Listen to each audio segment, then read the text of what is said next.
Fisher quickly. He got picked off from the sky. I don't want to say it, but he was literally swatted like a fly right there. Oh, that was too easy. Taken right out.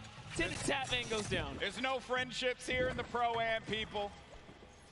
Ninja makes Tim the Tatman pay. It was a wide target, and he's going to hit those. All right, so there he has his ball. He's going to get a bunch of extra goodies. And oh no, Ninja's ball actually flew off into the steam vent, and it's gone. Yeah, I think he ended up going with it. Hopefully he did. Yeah, so he ends up getting the ball right on back.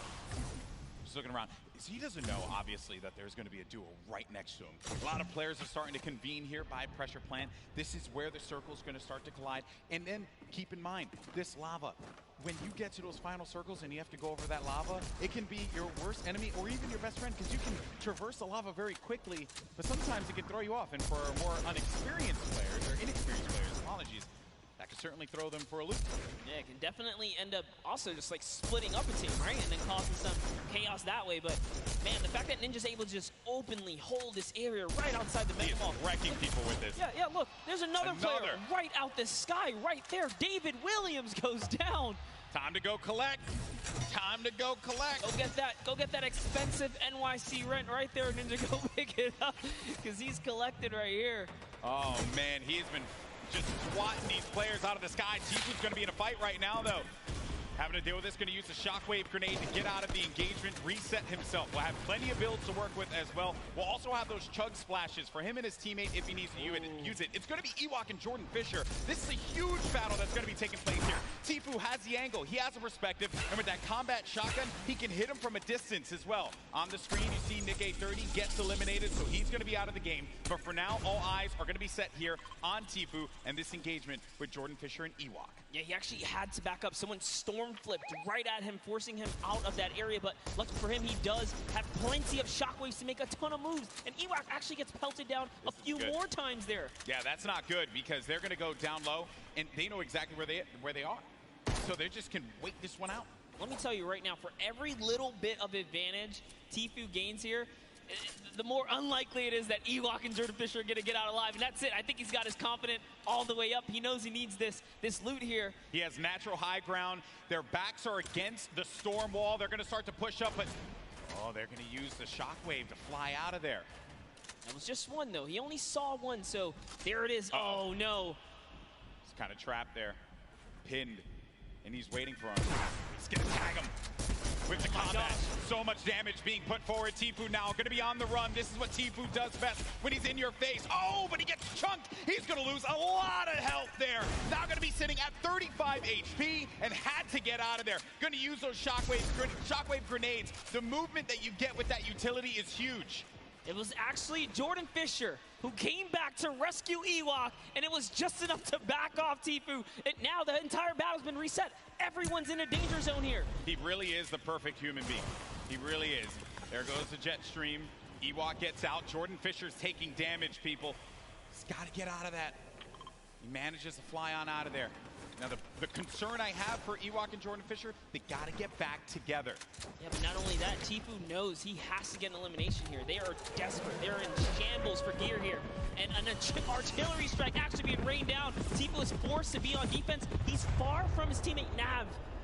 But look, Edwin Hodge and Props right here. They don't have health either. This is the perfect opportunity for Tifu. A lot of players are going to be very, very weak. And he gets an elimination on Edwin Hodge. That's going to be Tifu's fourth elimination. Nav has 2 of his own, 6 points total. Oh, there was a trap there! You never suspect the trap, Tifu! Oh, my word!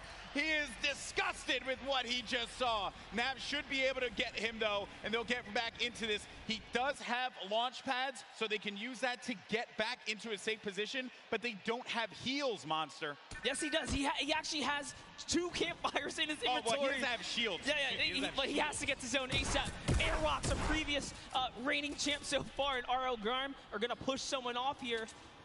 And oh boy, this is the Pro-Am. It's starting to heat up here. That is going to get clipped so many times. Absolutely. Tifu hitting the trap. Never expected. Imagine catching a nice little 2-piece and then walking into a trap. That was perfect. There goes your summer block party winners, Airwalks and RL Grime, sitting on top of their I would say, hodgepodge constructed tower here. Then Tfue, right next to Allier. Boy, does he have a video for you. Tfue has not popped these double campfires. Oh, actually just keeping it going. That shot from Tfue, clinical. Combat shotty, that thing's gonna tag you from what sometimes it feels like a mile away. This player's gonna be behind this tree here, and Tfue sees it. Tfue, oh my. Easy pickings for the veteran. The tree goes down, no more protection for him, but the shadow bomb is gonna be used. You see that player flipping away on out of there, doing all the flippy stuff. Actually love it as well. He sent Nav in because Nav had the materials and the health advantage there to kind of lead the way, but now they're both in a desperate situation. Tfue forced to just get to farm in here. He's going to try and get what he can off the bunker. Ninja still in the same spot just outside the volcano vents. No reason for him to leave when he's hitting the shots the way that he has been with the infantry rifle. Your 2018 Fortnite Pro-Am champion. Marshmallow going in for the shot there. Player's going to be picked off from this guy. That's going to be Sinnoh who gets Moose-Celled. Oh, man, that's rough. Sinnoh makes it to endgame with O-King. Like I said, they're going to be a troublesome duo. There's still tons of excellent players left in the game here. See Whit Lowry down below. He's closing nearby.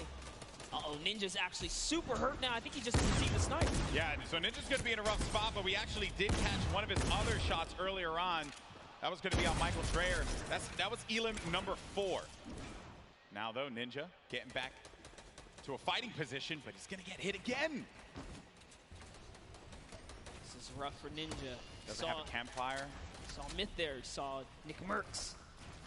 A lot of good players. Competitive players nearby, that's right. Cloak is still going to be in this match. Marksman still in the game as well. Airwalks, as we had mentioned earlier, Wildcat there. Everyone gathered together here, right in between Dusty Divot and Mega Mall. Nick Merckx only with 1 elimination. When you get down to 15th place, that's when the placement points start to go through. There you see it right there, the format, how it works. Every elimination that these duos get is going to earn them 1 point, but when we hit 15th place, that's when you're going to start getting those placement points. And look right there, Myth just ended Ninja up above in a battle, and Marshmallow's off to fend for himself as he impulsed out of the battle. And it looks like he's has to make a big decision here. Yep, he says, you know what, I'm going to get to zone, and it's time to leave Ninja's card behind. There's nothing he can do but play for placement at this point, so he goes straight for the high ground. Marshmallow does manage to get up top there, and some great quick building is going to keep him safe for the time being. He can't get his card, and bear in mind, I mean, look at the circle. We're getting into that half in, half out circle. Movement's going to start to happen here. Players are going to have to start thinking about those pushes, the rotations, and also who is going to be gatekeeping, preventing these solo players, perhaps, from getting in. Here's Sinnoh, 6 eliminations. That is a ton of elimination. Elims matter for points, guys, just as much as placement does. For every single person that gets taken out here, Sinnoh is 1 step closer to grabbing a nice lead. There's a great shot there. Someone's pushing up. Oh, it's his teammate. Okay, we'll disengage right there. All right, time to refocus. Oh, he's looking in the distance here. He sees Cody Walker, Yoshi, a new cough right there. Yoshi pops something. Looks like he had an impulse. He gets to the zone there. Cody Walker also goes down to Sinnoh. Edukov gets knocked as well. Who's that? It's going to be another. To Sinnoh's placement is so good here. Mr. Fresh Asian. That's 8 eliminations for Sinnoh. They're going to be at 21, and I think I think I just saw it there that Marshmallow eliminated Dr. Lupo. Wow. We have a replay of it. There you go, Lupo. Don't say I didn't love you. Oh, he clotheslined him, baby. Hit him with a running lariat. Dr. Lupo, you ain't nothing to Marshmallow. Love it. Way to go, Marshmallow. Keeping the dream alive for him and his duo. So good, even Lupo's with give no me so health. Crap for that, by the way. Even I'm okay with no it, health, he's still in it, though. One shot girl poised right above him. Sinnoh could very well take this. He's got this ultimate high ground here with O-King. They're playing this one like it's a qualifier lobby, man. They got that high ground. They're raining down the shots. 9 eliminations for Sinnoh. O-King providing the support, and they're just going to continue to tarp with the floor, with the pyramid, so that they can own this high ground presence. Any players that are going to be flying in the sky, they're going to punish them with their ARs and the combat shotties if need be. You're going to need an aerial license or something like that. They're not going to let anyone fly for free here. No, they're not. Flake's power gets taken out to the zone, but just enough damage from O King is going to allow him to secure that one here, as everyone is off against the storm, trying their best to get to the next spot here. Take a look at O King's perspective. He's got a minigun way on top. Oh, man, the minigun shredding them. You got to be careful, though, for that storm. Look how much damage is going to be taking O King. Someone's actually above him, I believe. Look, he tried to break that right there. Yeah, it's Myth. It's Myth and Cloak are going to be engaging in this fight. Sinnoh plays that defense, protecting his teammate. Cloak is going to have a smidgen of health remaining. He's going to go right on top of Sinnoh and O King. Chigwa just picked off one, and that's going to be Elim, number 10. On to Cloak. 11 as well will be registered. That's 11 points. We're also going to be in placement here, Monster. Wait a second. Are we still on the first game? Hold up.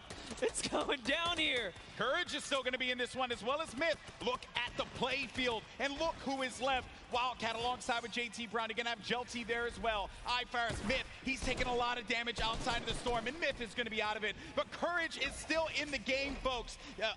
A possibility for him to get this first game win, but I don't know if Sinnoh and O King are going to let him have it. No, they're not. Not for free, at least here, as Sinnoh's landing more shots on his opponents here. He is running low on materials this time around. No, 500 mats. In comes the pressure. Will we finally give up this placement? Will we jump down to commit to this battle here? There's only 4 players left. We're now down to the final moments of game number 1. O King is going to be out. It is all up to Sinnoh here. Wildcat down low. He takes the shot, and it's Sinnoh with a victory royale. Game 1 domination from the high ground, and they never let him come up ground. That was insane. They denied them any kind of territory whatsoever. This is why I love Fortnite right there. When you know your players, you can just smell them from a mile away. They're gonna do great things. We saw them way on the southeastern part of the map, the place that we like to call the West, right? They were there, they landed there, and took out Fear itself. And in a crazy turn of events, they slapped the entire lobby all the way through to that. Here's the final moments, boy. You know, I've had the pleasure of commentating a lot of esports in my career, and I always say, watch out for the South Korean players, because they're so good. And Sinnoh showing us why here in New York City, the first win. What a game that was. It was a little slow. It was a little slow, I have to say. Then it ramped up like a good book. That's the best part about getting full game lobbies. This is what we tune in for, right? You get the entire story. You get to paint the entire picture. And just like that, like the fact that we know where he started, he took out Fear itself. Like, we were just talking to Fear itself. We know he's a respected competitive player. He has that land cool, right? Exactly. It still wasn't enough. Exactly. And this is going to put Sinnoh on everyone's radar as well. But that was a pretty tough end game there. A lot of great players still left in it. It just wasn't enough. When you have that high ground, that's it. And I made the joke, they were playing it like it was a World Cup qualifier. Hey, yeah, I mean, you get that high ground, you deny them any kind of presence to be able to build up to the top. It was very close. That Myth and Cloak could have pushed Sinnoh off. And had they done that, I think we'd be looking at a different winner in game 1. But credit to Sinnoh for keeping his cool, as well as O King for supporting him in that one. Yeah, Cloaksy might have had the high ground, but if I'm not mistaken, Myth just hit him with a really good shot. Put his back against the wall. He had no help. Sinnoh comes out with that side peek, and it was all his, and easy raining from there. Yeah, some good moments in that game for sure, and we thank you all so much for joining us here. That was just game 1 of the Fortnite Pro-Am here at the Fortnite World Cup Finals, our 3rd Pro-Am ever. We've had some great games throughout the day. The Creative Showdown was a blast to watch. Some really, different experiences for a lot of our viewers. I mean, hey, we watched $1 million jump, literally. $1 million jump. That was insane.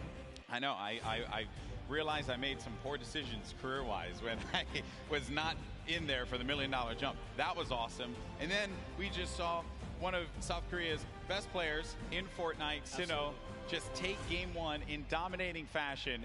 And now I have been informed that we do have our winners down on the floor with Pookie for an interview. Pookie, over to you. Thank you so much, Golden Boy. I am here down on the floor with our winners. I want to congratulate both of you first off and foremost. We have Sinnoh here, who we've seen play so many times in the past. He was actually part of the World Cup qualifiers. He did not qualify, but it has been quite a journey for him. How does it feel to be playing on this stage regardless? 우선 여기 한번 첫 라운드를 우승하시게 된 거에 대해서 많이 축하드리고요. 신우 선수 같은 경우는 퀄리파이어에 아쉽게 진출하시지 못하셨는데 여기까지 오시게 되셔서 이 무대에 서게 된 그런 소감이 어떻게 되시나요? 일단은 소감 일단 제가 여기 있는 거가 믿기지가 않고요. 게다가 첫 라운드까지 우승을 하니까 지금 진짜 기분이 정말 좋네요. I actually can't believe that I won this first round, and it feels awesome to be on this stage. Well, I can believe it. You guys were playing clinically with the high ground, the tarping, unbelievable gameplay. Congratulations. Down on the end, you've done charity events before, so you've done this before as well, but is this your first time playing Fortnite in front of all of these people? 우선 일단 하이그라운드에서 잘 이렇게 플레이 하셨던 것 같고 이렇게 체리티 자선 기부 행사에서 저번에 플레이 하셨던 것 같은데 이 많은 사람들 앞에서 플레이 하셨던 게 어떠셨어요? 일단 굉장한 영광이고 이렇게 또 좋은 행사에서 좋은 사람들과 좋은 성적을 거둘 수 있을 것 같아서 뭐 미리 뭐 김치국은 아니지만 좀 다음 라운드에서부터도 더 좋은 성적 내가지고 처음에 들어올 때 우리 아는 사람들 거의 없었거든요. 한 명도 없었어요. 요 대회 끝날 때 저희를 모르는 사람이 한 명도 없게끔 만들도록 하겠습니다. 마지막 말만 하면 될 것 같아요.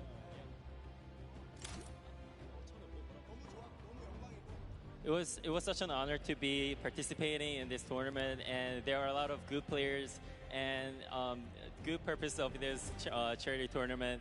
And after this is done, before the tournament began, nobody actually know us, the duo. But after this tournament, I hope that everyone here knows who we are. Perfect. Thank you guys so much. Congratulations again to both of you. I hope to see you win a few more games. But what we're going to do now is we're going to throw it over to Sundown, who's going to break down some of the gameplay. Sundown? Thank you so much, Pookie. I'm standing by here with Nick Merckx and Mario now. First, I got to say, Mario, what is it like competing on this stage, playing Fortnite, compared to playing in the NBA and competing against some of the best athletes in the world? I mean, these players are here the best of the best, you know, and in NBA, of course, it's like the best of the best players in the world. So it's kind of same in that way, but I mean, just enjoying here in front of our fans over here. I was in New York actually last year, so, you know, I'm kind of home, so. Awesome, man. Thank you. Now, Nick, I'm going to ask you about some of the gameplay we just saw in that last match. You were actually able to catch a really nice double elimination onto some key targets and then get a good rotation out. So let's roll the clip and we'll kind of take a look. What was going through your mind when you were able to catch those? Because you played a little bit slower over the course of the game and then you were able to set yourself up with the angle. So what was going on? Just trying to get on the strong end of the circle, using the impulse grenades. We both used them at the same time to get on the strong end. So what we did was we bounced across.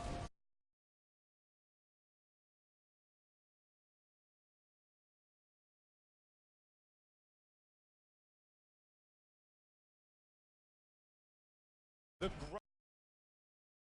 back, competed in the Gears of War stage. He actually was the one who knocked me out at my very first tournament ever. So being on this stage, Nick, what's it like, man? What's that journey been like for you? Been here for a minute, man. I mean, it's really cool to see a lot of our same friends working for Epic and setting all of this up and being a part of this and being in the industry. I kind of feel like a grandpa, you know? We've been in it for a minute, and it's a good feeling. It's a good feeling. Good luck in the rest of your matches. Now, come on, get in here. Give a hug. Give a hug, man, Mario. Thank you so much, man. Absolutely amazing from these guys. As I said, good luck in the rest of the matches. We're going to throw it back on over to the desk with Monster and Golden Boy. Thank you so much, Sundown. That's right. You know, a lot of folks here go way, way back, and that's always a fun time when everyone's able to get together, hang out, reminisce on the good times. But we're here and now, and right now, it is currently Sinnoh and O King's time because they won game number 1. Let's take a look at the standings when we get a moment to see where we are currently, because as we know, that victory from the South Korean duo, hey, let's not forget, Sinnoh, this is a guy that nearly qualified for the World Cup a few times now. A lot of talent. And I'm just glad that people, they said it right, that we want people to know who we are. And I just want people to know who these players are because they're so good. They're so talented. Yeah, without a doubt, when you guys obviously get this translated, no, the competitive community absolutely know who these players are right here. For sure. And you guys deserve every ounce of respect, especially from the public. But we have some standings. Let's That's see. right. Let's see where these players are, Golden Boy. That's right. Let's take a look at the standings. Where we are right now. Who is going to be behind in this one, right? So it's going to be, it's going to be Airwalks and RL Grimes. So No surprise. Picked up 7 eliminations out of that game. All right. Courage, Sean O'Malley in 5th place. You got, let's not forget about Garber Reaver and Gelty in 4th, and Robles and Chigua in 3rd. Tifu and Nav in 8th place. I'm jumping around here, just looking at some of the players that we've talked about. Maybe some have had unfortunate circumstances become them, like Tifu. Got hit with the trap. Yeah, we saw Ellie earlier today, right? He just pointed at the camera, walked off, representing for JP, Japan, right? That was a good interview. Good to see him in the top 10 right here. But as we move on to the second page, and just take a look here, all of your favorite content creators, couple of elims on the board. It's not bad at all. No, not at all. It's only game 1. You have plenty more to go here. Ninja and Marshmallow in 14th place. We covered them quite a bit in that last game because they stayed put at pressure plant and did not really need a reason to ever rotate around.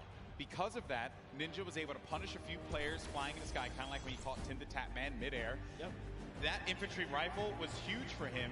Maybe he's going to be able to do that again. Obviously, let's see how the circle works in your favor. But that's it. Game 1 is behind us. Now it's time for game number 2. Come on, New York City. Do these 2 New Yorkers proud. Let's start to make some noise and get hyped. Detonator's excited. I'm excited too. The countdown is about to begin. Who is going to come out on top in game 2? Here we go. The battle bus is flying over the island, and we're going to get a good trajectory here. Going over the ice biome, Bipolar Peak, making its way over to Lonely Lodge. That's right. It's cutting straight across the map, straight in half like a fresh New York pizza. It's straight down the middle right here, and everyone's going to get their take of the sled. I love making I like that pizza reference, bro. You just have to. It's too easy. They're just giving out here. You can't be in New York and not make the pizza reference. Gotta make the pizza reference. And also, Chinkin, if you're listening to me, you fold the pizza. You don't eat it with you don't eat The flat. question is, do you flip it upside down on the cheese side, or No, man. no? Just fold it straight I'm up. just asking. Some people, they advocate for that kind of stuff. Those But people are crazy. take a look here. You see Detonator floating on by. Marshmallow right there. No surprise. They're going right back to Lazy Lagoon. That's going to be their hometown. And they're getting landed on, by the way. You take a look at that map. There are some players nearby. Our chance. Sinu and O-King. I think everyone wants to see them here. Yeah, that is a problem. There is a player that landed lazy. We'll keep tabs of that later. Here's the game 1 winner. Sinu, O-King, the lucky landing spot. You're going to get a few options all the way in the back, remember. So you're going to be all the way back here by Lucky. You can go to Fatal if you want to get some more loot. Maybe you want to push over to the desert biome, go to Paradise Palms, potentially where the circle is going to populate. We're going to find that out in a few seconds here as well. So this is when key decisions are going to have to be made. And lucky them that they went to Lucky Landing, because the circle literally lands right at the edge. So they're good. They're good for that push. They have a lot of real estate to work with, Monster. Call that winner's luck, all right? These guys Right. have the nice There's lead. beginner's luck and then there's winner's luck. This is winner's luck. Winner's luck is a thing, all right? Sometimes things just go your way, and then you're the winner. Sure. Never happens to me. Breaks my heart. One day. I've seen it happen to you a few times, though. You've got a few... Hey, I'm got here. some shields, I'm here, I don't know. aren't I? Like, look you got some shields. I don't know where in chess. When I watch your stream, very questionable. Like, that's not fair. Right when you needed it. How's that even possible? happens to you the best of us. But Like, you just don't have a response. You're just like, But, you know, I don't question judge. it. I just take my blessings. I respect that, man. Some chug splashes there. Gonna bring everyone up to a decent amount there for the shields. Some eliminations already. We lost 2 duos already. Going over now to Paradise Palms. Same duos that were here before, sticking to these drops. You got Dead Drevel along with Oscure Lod. Oh, nice shots. Shots down. Did he connect there, though? No, he didn't, but at the very least, so he was on target, that player. Did manage to move around there. Hear that shadow bomb go out. And Dead Rebel had to have heard that, which is the reason why he's going to start pushing up here. Doesn't have the resources for a full fight. So he's going to be playing around this natural structure. And he needs to just farm up. Osculot's going to be taking a lot of damage as well. Going to have to get out of the fight. 34 HP remaining. He's going to need to rely on his teammate. Does not land that shot with the hand cannon, but Dead Rebel's there for the follow-up. That's Business Boy. Oh, but Business is closed down, unfortunately for him. Dead Rebel's going to be out of this one, but not dead yet. Did get peeked right there, so he has to be careful. Oscar just looking. Frizz has got such a good, position on them, and he even has shield. This is just like that. Now he's at 72 extra shield, so he's doing just fine. That jump shotgun, perfect for being chest to chest, get right up in a player's face and doing tons of damage. And it's early game, so Frizz can get Business Boy's card, bring it back into the fight. Oh, the revive's going through. You see it, the pickup. Oh, but Osculot heard it, so had to get out of the fight. Frizz is gonna go for the follow-up, but Frizz is gonna take a bunch of damage, down to 80 HP. Player's gonna jump for the fight there. Been a hope and a prayer, but unfortunately, Frizz is gonna get the better, and that's 2 eliminations, and that duo is gonna be out of the game. 2 huge eliminations, and just a little fun fact, I'm sure his girlfriend will be proud. It says here, they both have pink hair. Okay. I don't know what it's like to have pink hair. I have to talk to Ninja about that one. I know he did that for a little while. It won't look good on me, and also I don't really have a lot of hair. Yeah, I was gonna say, I don't want to break it. And speaking of someone with not a lot of hair, Dr. Lupo on your screen right now. Just messing around. That was a low blow. No, here we go. As Fortnite's resident senior citizen, I'll take it. I feel like I'm also a part of the geriatric gamer program. Actually, this is our first time seeing the Storm Sniper in play here. That's right. Just came out the other day, and it is, you think that players probably want to go with something. Okay, Dr. Lupo isn't actually the oldest caster for Fortnite. That's Grandpa Golden Boy. Really, guys? Really, you had to do me dirty like that? Fun fact, in my hometown? Exposed. In my hometown, of all places? It's all right, though. I still love you guys. It hurts a little bit, just stings. Stings the nostrils, just a little bit. Dr. Lupo. I'll band-aid it. Yeah, thanks, bud. He's going for the birthday cakes as well. Another thing that had actually just come out, celebrate Fortnite's 2-year birthday. We've been playing this game for a little while. Use that hashtag Fortnite World Cup. Share with us how you're going to be enjoying the event, whose stream you're going to be looking at when you go to Fortnite.com/watch. We want to hear from you. Make sure you're talking about it. Also, you're going to get that fancy little picture on the side when you use that hashtag Fortnite World Cup. Just Fortnite World Cup. There's Sigla, along with Dr. Lupo. They're just going to loot around Salty Springs. A lot to get around here. What are your thoughts on Salty, Monster? Oh, I love Salty. It's one of my favorite places to land, mainly because that back house, man. It's nothing more rewarding than landing on the ledge, getting a weapon through the window seal, and just picking up an easy elimination on someone who goes for the chest on the roof or something like that. Salty is like the bane of my existence when I rotate out of Fatal. I never want to cross Salty, because you always have a player that's going to be so stacked with so much to work with. Things have certainly slowed down here. Making our way now to Fatal Fields. Speaking of, wow. There's Sinnoh with King in the.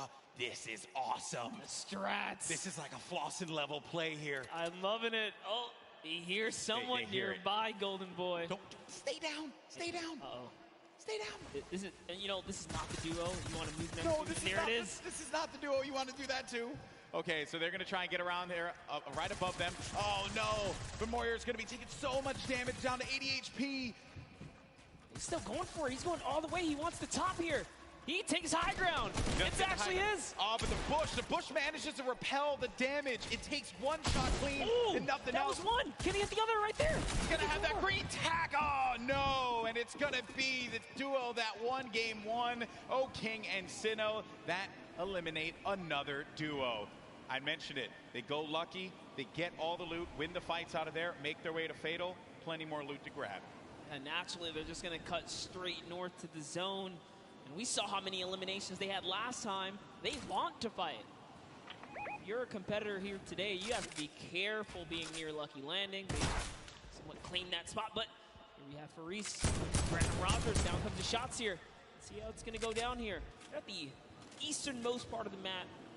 We have Jacob and Faris kind of moving back and forth, listening for cues. I think he hears him nearby, yet he's looking for Jacob now. Oh, man. Jacob's by himself.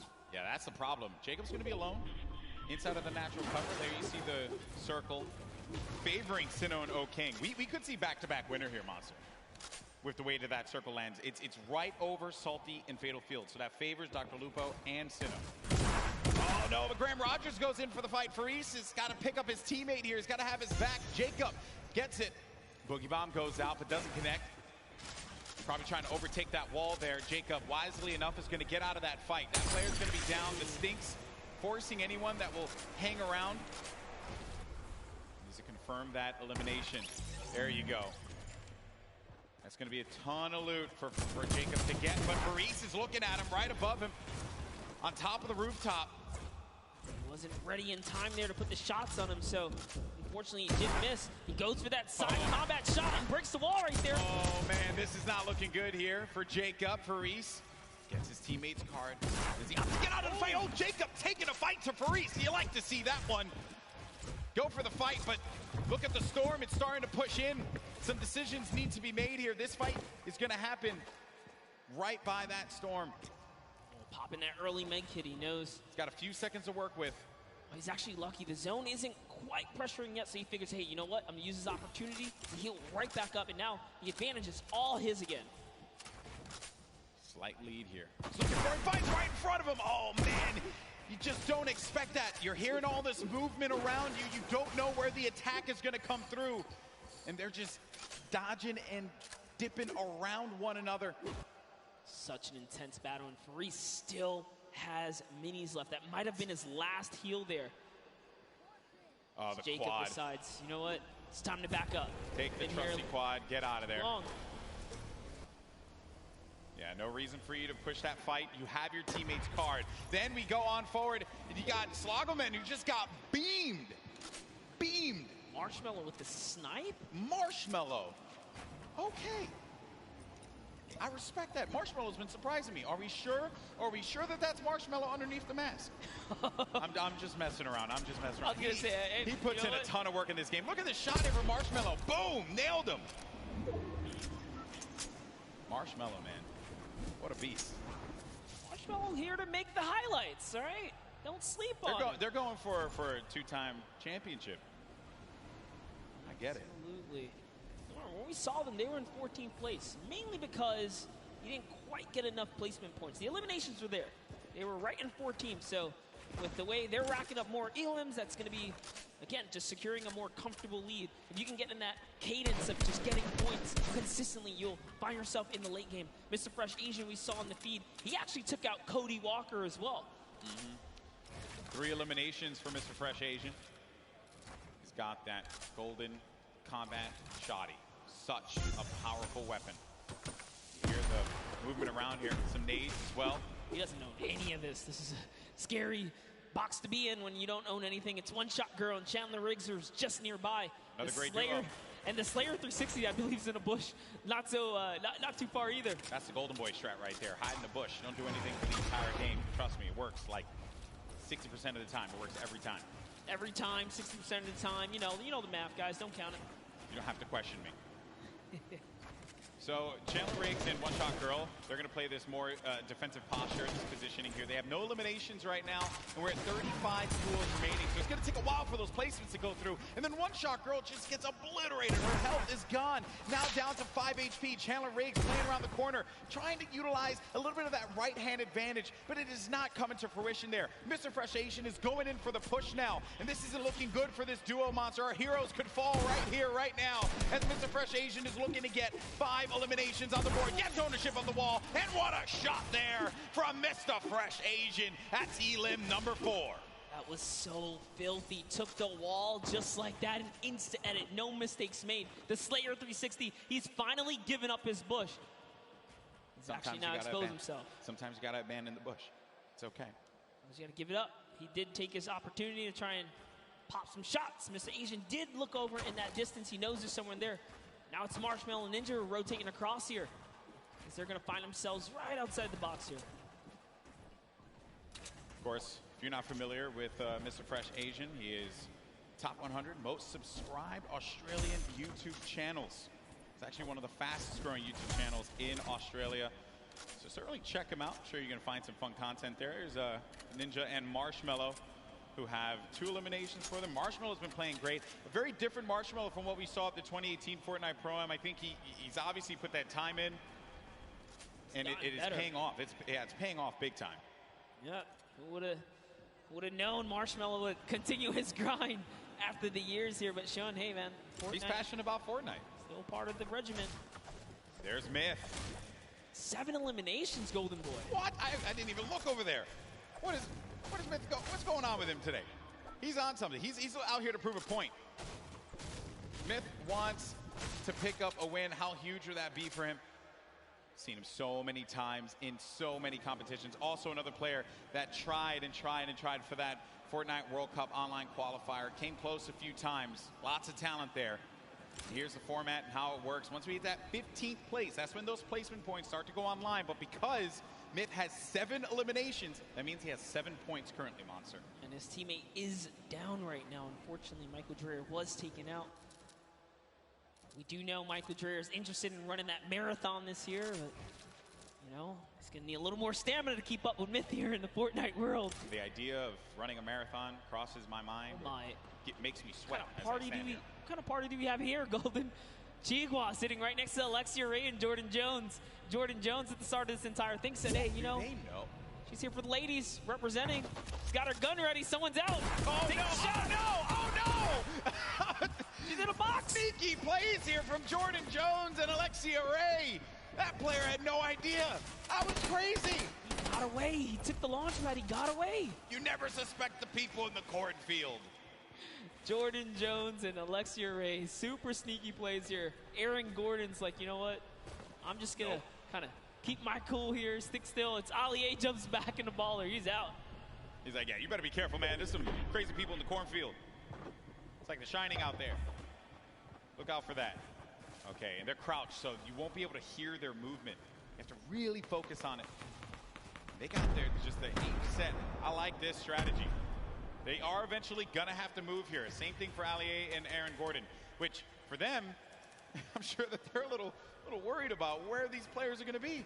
Listen, Ali A might be a famous YouTuber, and Aaron might be huge on the basketball court here, but you step to these 2 ladies right here, they're going to make you look like little boys. They are ready to fire away right now. They are so ready. Okay, well, while that's going on over there, and I'm sure that's going to take a little while to come to fruition, we're going to have a classic battle here between Tfue and Ninja. Marshmellow's trying to play that supporting role as well as Nav here. Marshmello taking a bunch of damage, and he's got to get to his teammate. Nav is boxing around there, and Marshmellow's going to try and go toe-to-toe here against Tfue, but Marshmello gets picked off. That seemed like it was coming off from the distance there, and Ninja has to get out of that fight. There's just no reason for him to continue to engage in it, considering that they were getting third-party from afar. I think the shots came from Udakov and Flake's power over on top of that tower and punished Marshmello when he exposed himself when he jumped on top of that ramp. Tfue really showing why he's a World Cup qualifier. This is still happening, by the way. Oh, yeah. They're ready. Looks like Mario's left to save Nick Merckx here. He's going for the revive. Aiden's going to go in for the fight, though. Mario's got to be prepared for this. And Nick Merckx trying to direct traffic. He's got a few seconds here to pick him up. Aiden right outside. He's trying to pummel his way in through the doorway. Mario, again, setting up the defense, helping him out. Aiden, very weak. Came second place at the Summer Block Party, Monster. That's right. Can the Trailblazer, professional basketball player, Mario, fend off Aiden, ghost Aiden right here, right now to save Nick Merckx. And he's going to be hacking around each wall here. So he does it! Off and he gets ownership of the wall. You never want to go toe-to-toe with Aiden in the box, baby. He's going to punish you every time. Such a clean wall-taking transition. Always using the same rhythm. Hits the left wall, hits the right wall, doubles back, takes the wall, makes the quick edit, and it's his to go here. Sinnoh and O-King now hopping back with our previous Game 1 winners here. Still in the running, 2 eliminations. Tons of materials, launch pads, campfire. He's got everything he needs. And what's even better, they have the circle. The circle is in their advantage. We're now into Storm Phase 5. I'll tell you right now, he's going to build all the way up and start crushing players when you got zone like this. Let's see it. Now, some of you may be wondering what's going on right here. Maybe you're new to Fortnite. What he's doing is he's using the edit to peek through the pyramid so that this way he can get the lay of the land. Fortnite's all about information. What can you get out of players rotating? Who can you punish if they're going to be out in the field exposed? That can give you some more eliminations. More eliminations means more points. Kind of like what Sinnoh's seeing right here. This guy walking around by himself, and he knows that players are going to be above too because he's hearing the shots that are happening above him. That's going to be Jelty and Garborever over there as well. I like that. Here comes an artillery strike right on Myth's head. He is in the fray here. But Myth also tons of mobility here. He's got the minis. There you go. He knows he's on camera. What's up, Myth? There you go.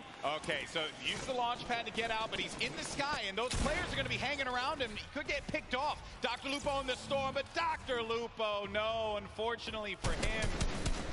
Overstood his welcome in the storm right there. It does manage to take him off. He secured the point before he was taken out there, but back to Myth. Myth's got 8 eliminations. He's so close to some placement here.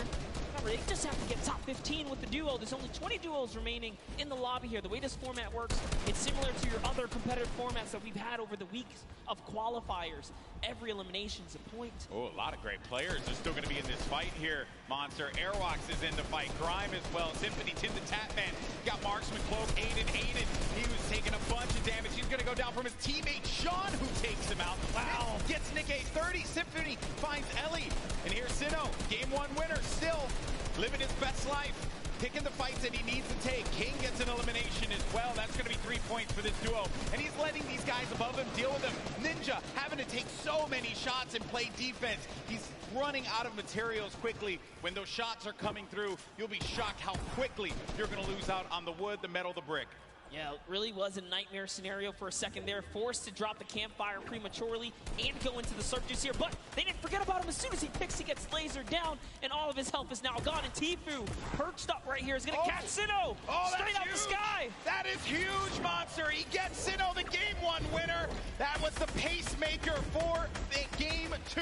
And now it could be Tfue playing that strategy that we saw in the Fortnite World Cup online qualifiers. Going for the high ground. He's going to be by himself, though. 5 eliminations. Player right in front of him. Waits it out. He's just looking for it here, Golden. Trying to see if he can find the shot, find the angle. This is what Tfue's known for, playing for those early high ground position. Holds here, and he's not afraid to go for it. There it is. Chucks his way all the way across. Takes the shot. Wow, this guy as well. And look, he's just going to 90 on up. Great shots, has shockwave grenades, also has shadow bombs to utilize to his advantage if need be. Ninja's still going to be in the fight, as well as Cloak. The high ground's been eliminated, but that player does manage to get above him. That's going to be Sean. That was Sean who goes all the way up to the top. Tfue's going to be playing in the mid-ground. Symphony right next to him. Jacob still in the fray as well. Saw him in that crazy battle earlier on. He's still in the action. And look at what's going on. That circle's going to be moving toward that mountain, which means players have to start making their way up. You are seeing a truly competitive battle right here between Tfue and Sean, who is trying his hardest to take him off the high ground. But Tfue is now landing on Airwalks, another World Cup qualifier, and he is going for this high ground, truly machoing up with the impulses. He wants it. He's going all the way. Look, he just built it back up. That's Tfue's high ground, and no one else is going to take it unless it gets shot down. But he does stabilize there. Airwalks is looking to punish Tfue, and he does get above him there. There you see, right at the top. And then Myth is going to snake out and just get to that side of the circle. Tfue taking damage. He has to be careful. He's in that shadow bomb state, so he can't build, but he needs to be quick with it, and he does manage to stabilize for it in the time being. Ninja's going to be in a world of hurt as well. Look at his HP. Will Tfue make the quick peek right here? He sees someone in the wall next to him. Myth actually forgot to edit, and now he's in the storm down to the bottom right. That might be the end for him. Fatal error. Oh no, Myth, not like this. He tries to get out. He does manage to stay alive. Oh no, Myth is going to get picked off by Airwalks. Sean, Airwalks is weak as well. Jacob now has a high ground. Cloak and Tfue. Tfue said Cloak was a player he was worried about, and it could very well be the case here. He's looking around. Airwalks dealing with a lot. As Cloak, he's going to lose all his shields. We're going to have a proper 1v1v1 here. A 4-way battle as Tfue fights on out. Airwalks is going to be out of here. That's going to be Jacob who gets the better of him. Look at Tfue just try and hold this one off. It's now down here to the final 3 players. Here we're going to see a quick Tfue versus Cloaksy moment or what? And Jacob's up in the high ground. You know he's not going to give him any freebies here. They have to go up the mountain. Jacob is going to be the problem here, not Cloak. Here's Jacob looking for him to push around. He does manage to tag him. He gets a sizable amount of damage, but he loses the high ground in turn. He loses the high ground. Jacob, look. Oh! The side shot of Cloaksy as the storm wraps up Tifu. Oh, I lost my voice there. People. I'm too old for this. What a battle that was. Jacob with the win against two of Fortnite's premier players in Cloak and Tifu. Crazy battle. Ninja slides off the mountain, falls to the zone. Airwalks goes down to Tifu's aggressive push. Wow. And in the final moments, it turns out it's Cloak versus Jacob. And here's the last moments, fatally leaving the back door open. And that's why Cloaksy goes down. And Tifu ended up falling because of the storm. He couldn't get up the hill quickly enough. I mentioned before, that was a concern. When that storm started moving, the players that were down low, those are going to be the ones that suffered the most. I'm just shocked that Airwalks got picked off the way that he did. And Jacob, what a win for him. Huge victory. And again, against two fantastic players. 2 shotgun bullets left in the final moments right there. Wow. Just 2. That was crazy. You know, okay, I think we had a good time with that one. New York City, what do you think about that last game? Because that was a pretty sick one. I think you can all agree with me on this one. Great matchup, through and through, Monster. What a start. I thought we were going to see 1v1 Tifu and Cloak, and I was going to lose my mind. I may have jumped off this stage. I don't even know what I was going to do with myself. We were that close to that moment, but hey, let's not take it away from Jacob. No, we're not at all. Jacob really played it so well there. Airwalks is doing also just a great job of just chopping him down, chopping down Tifu, really being a pester. That could have been Tifu's game easily, but just pushed the wrong ones. Even Sean was giving a hard run. The tone of the lobby changed as well when Sinnoh got eliminated. Yes. Right? Once people saw that pop up in the elimination feed, they knew that there was going to be an opportunity, because you get a player like that out of the fight, and there's going to be free reign. There's going to be movement to be had. But it was really the real winner of that match was the hill. Was the hill. Because once that hill started moving and the storm started creeping forward, you knew that so many players are looking up and they're like, ah, crap. I gotta have to deal with that. As Sundown likes to say, good old man Mountain claims another. Always gets his target. Always gets his target. That was a good one, folks. We're probably going to get some words from our winner in a little bit. They're probably getting themselves all collected. I think we all kind of need to collect ourselves after that one. I thought Jacob lost that, man. Because when he lost the high ground, I'm shocked that the wall didn't get placed in front. But I think he probably felt like he had that angle and he wasn't going to get clipped. Yeah, Cloaksy really thought that he had the leverage, being that he just came over the mountain. He knew Cloaksy could not build in those, or Jacob, excuse me, couldn't build in those final moments. He had 0 builds. When you see that kind of, you read the player and they're not doing any builds like that, you're like, oh, I'm good. I came up a couple layers, I should be okay. Yeah. But he was at the top of the ramp. It didn't really matter where he was. He was going to get shot regardless, being that he didn't protect himself fully. Yeah, you have to give yourself that wall there so that you don't get punished by those combat shotguns, which we mentioned so many times. That thing has a ton of range. Yes. He was playing that one from that, like close to mid-range, and it will hit you like a hammer for a lot of damage. Before you know it, you're out of the game, you're back in the lobby, you're going back to catering, So what a great matchup that was. Great moments through and through. Also, I believe it was Jacob that had that fight at the John Wick house. Yes. Against Ferris. Yeah, it was a long, exaggerated battle. Storyline right so there, people. Close. Yeah, he was nearly taken out at the start of the game. What a comeback story for him right here. Yeah. All the way from the furthest you can go east on the map here, one of the furthest points. From there to take it all the way to the end game and find himself in a victory royale, that's a great game. That's his highlight moment. That's what you travel to New York City for right there, that's for sure. It all could have fell to pieces at that moment in time over by Paradise Palms, by the John Wick house, and then managing to keep his cool at the crazy moments there. Great plays. And I think that everyone thoroughly entertained with that. We have 2 more games, though. They're going to be coming up. Games 3 and 4. We're going to determine who the winner is. And I think we're waiting right now to get some words from our winner. Also, we'll get the updated standings to see where we are currently. And I have been informed that we do have an interview, but it's not just with Jacob. It's actually going to be with Jacob and the 2 people that he took out, Tfue and Cloak. Pooks, talk to me. Thank you so much, GB. I am down here on the floor. I have a bunch of people around here. Who do we have? We have Tfue, we have Cloaksy, and Jacob. Our final 3 in the last game. Oh my goodness. Tfue, walk me through those final moments. Do you mind? Well, basically, I was in the storm and I had no health the entire game. I had about 40 minis, but I don't know. I just got stuck in the storm. Cloak trapped me, held me in storm, dude, but he got clapped by Jacob, so it's all good. A little bit of animosity. We're gonna go over to this side here. Cloak, I gotta ask, what do you attribute to that? You had high ground over Jacob. What happened? I thought the zone was pulled down the hill, but it was still pulling up the hill, so I didn't wall off my back, and he got a free shot, and I died. You were eliminated, exactly. Now, Jacob, you took both of these guys out. You won that game, congratulations. How does it feel to take out 2 of the biggest competitors on the biggest stage in the world? To be honest, I feel amazing, and when I was fighting with Cloaksy, I was so stressed, but because I haven't got a match, yeah, but Cloaksy fortunately didn't put the wall behind him, and I did it.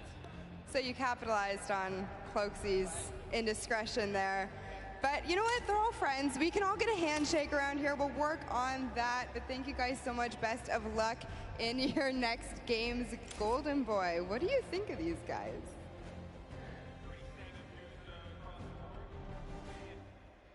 I think that the important thing to note here was that you're in those moments where you have to pay attention to where that circle is going to be going, and you just don't know at that exact moment. You're just got out of a crazy fight. You managed to get high ground.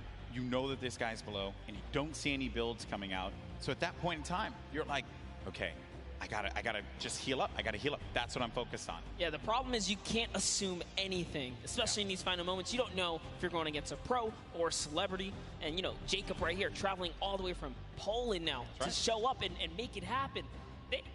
These guys, these foreigners are really coming here and putting on a great performance so far. We already seen South Korea make that nice play from earlier today, but that will lead us right into our next topic here. That's right, our standings. And hey, you mentioned it, Monster. Fortnite is a global game, and we're seeing it play out now. While he may not have gotten the win, Airwalks is in first place. Wow. With 14 eliminations, no victory royale, 28 points total. Sinnoh has been knocked down. Jacob and Claire Grant have climbed their way up to 3rd. Myth now is going to be in 4th place with his teammate Michael Dreher. And then Tfue Ninja also was in 14th place, managed to have that. Now going to be in 7th with Marshmello.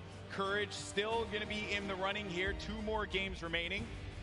Lots of points. And looking at the breakdown, it's not that crazy to have a big game and be able to come back into this one, Monster. No, absolutely not. You can just tell from the points here that a lot of this is placement-based. Placement, yes, the teams that are catching heavy eliminations are doing fantastic so far. Just taking a look here, a lot of players are in the running. Look at Nick A30 and Max Carver. They have 8 eliminations total. They just haven't placed. If you just squeeze in a couple placements right there, they're clearly catching the elims they need. That's all they need. Exactly. Well, Monster, always a pleasure, my man. Boricua boys represent. But we're going to go to a quick break. When we come back, you're going to have Zeke over here calling the action along with Monster. And we have games 3 and 4. And then we're going to crown our next Pro-Am champion. You don't want to miss it. We'll see you on the other side.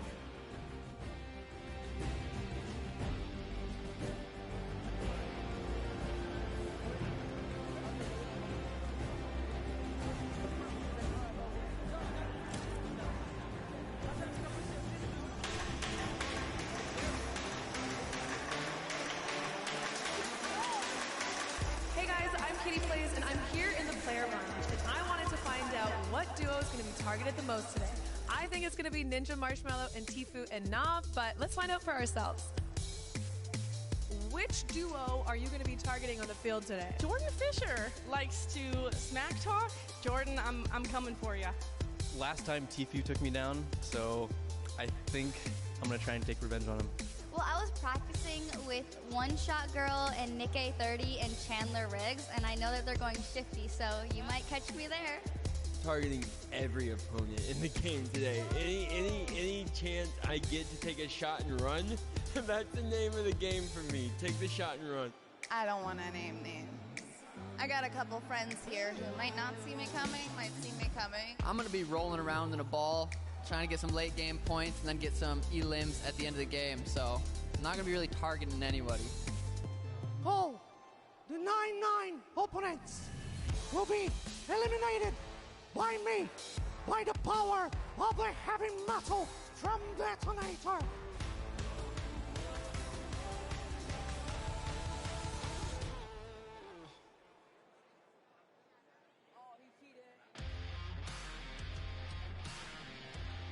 Hello, Fortnite fam. My name is PookieFace_. I've snuck up to the caster's deck to find out what being a Fortnite World Cup caster is all about. And to outline that a little bit for me, I have my friends here, Monster D-Face and Shio. So why don't you tell me a little bit about what goes in, what the process is for being a Fortnite World Cup caster? Well, it all begins with preparation. When it comes down to handling what is the Fortnite World Cup, you have to prepare. We're talking solo and duo competition here. Not only that, we are slammed with a pro-am. So you have to cover bios. That's what me and Shio do. We sit down even today. We go back and forth. We're talking hours of preparation on players. And Shio, what are you doing specifically to help the casters, and what are you bringing to this broadcast right now? So Monster talked about preparation. For me, it's all about the back and forth. If the caster needs any type of knowledge on a situation going on in the game, I've got that. We have 3 screens down here. One has the main game on it. The other 2 just have information and a broadcast alert section. If they have a question, they ask me. I've done all the prep with Monster for weeks, days of cramming as well, and we just get to it. Questions back and forth, relay the information, and yeah, just behind the scenes work. So you're essentially the Fortnite encyclopedia then, and you are just relaying the information. I hope that gives you a little bit more insight into how our casters prepare and bring the World Cup action to you.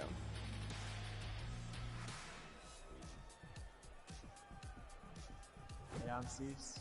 And I'm Elevate. We're professional Fortnite players for 100 Thieves, and we're excited to play in the Fortnite World Cup. The most fun part of the journey is, for me, just growing as a human and as a person, like having a good time messing around. The best thing about being here for the World Cup is the experience for me.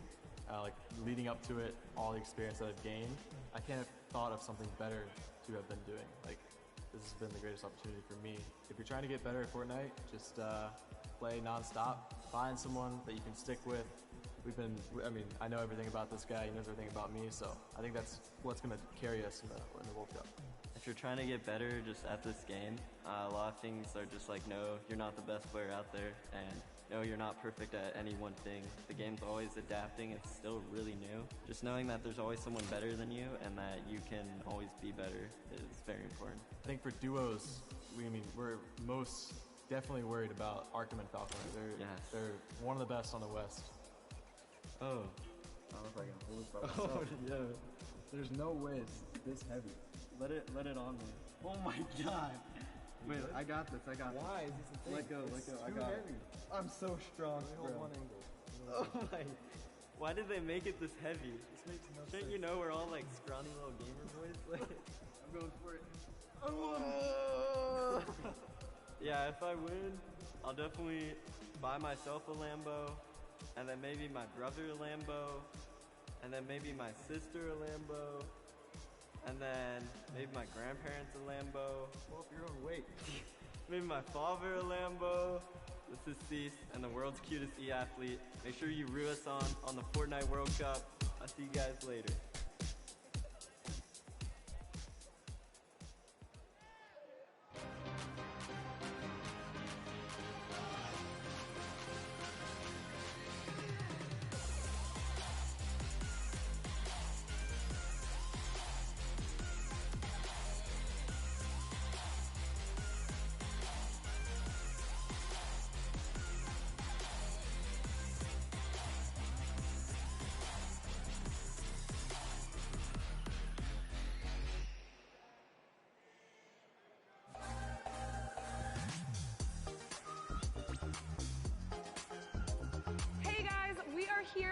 fan experience at the Fortnite World Cup Preview Day, where all the pro players are here to enjoy the event. Cookie, what are you excited by? I've seen zip lines, I've seen mini golf, I've seen Nerf guns, Kitty. Also saw ballers. I can't wait to get into it. Let's go!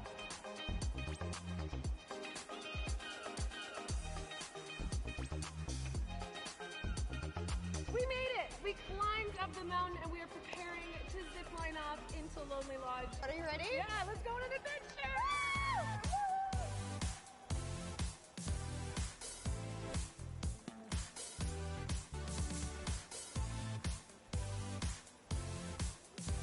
Kitty, we made it over to the mini putt course. Woo! Nailed it! Hole in one.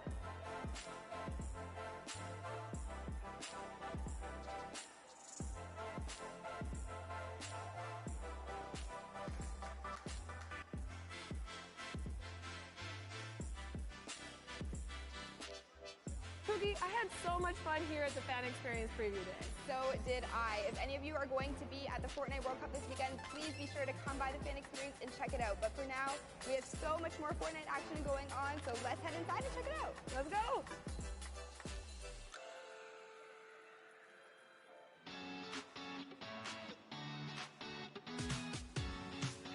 Hey guys, it's Kitty Plays, and I'm in the player lounge, and I want to know who everyone's favorite skin is and why.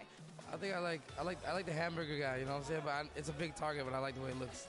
I'd say my favorite skin is probably the default still. I literally just randomize it. The blow up dude, he's the inflatable guy. The surfer dude, because I've been getting more eliminations with him. My favorite's default, because I'm a default. The bright bomber. It's so OG for me. And Me.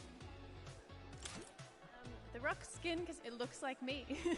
Yeah, I just kind of want to like look cool and appear intimidating because at 5'4" in real life, I don't scare a lot of people. Lynx, because I like cat. Yeah. That's my favorite too.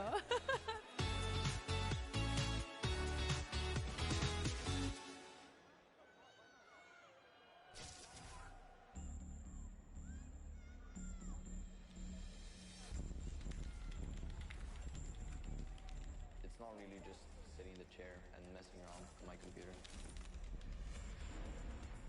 It's more serious stuff behind it than that. If I work out, I have a mental coach which helps me relieve stress. Awesome. If I try to eat healthy, I usually eat chicken and rice.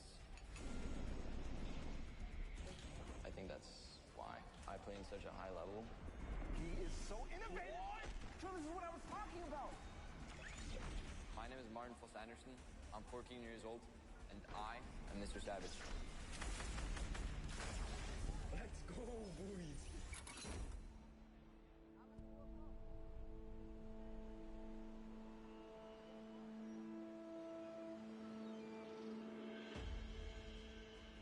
I live in Oslo in Norway. I really love the fact that I grew up here. Most Norwegians spend a lot of time outside. In the winter, I like cross-country skiing and slalom. But I think my favorite activity outside is playing football with my brother.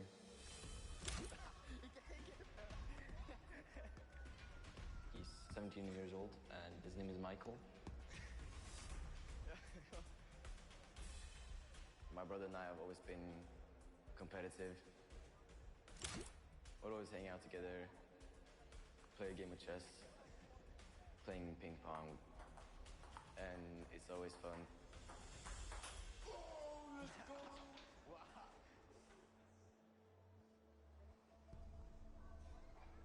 My brother has a big role when it comes to my Fortnite career. He introduced me to the game, so without him, I maybe wouldn't even have started playing the game. At the beginning, we played a lot of games. I was better than him, and then he just exploded and took over. He has insane reactions. He thinks really fast. Oh my goodness! Mr. Savage M! My creativity gives me a couple of advantages. Grenade launcher. He's using it perfectly. You gotta place your structures quick. be fast, especially in the late games of the match. The best shadow bomb use I've ever seen! Rising to the top of the mountain! Oh my God!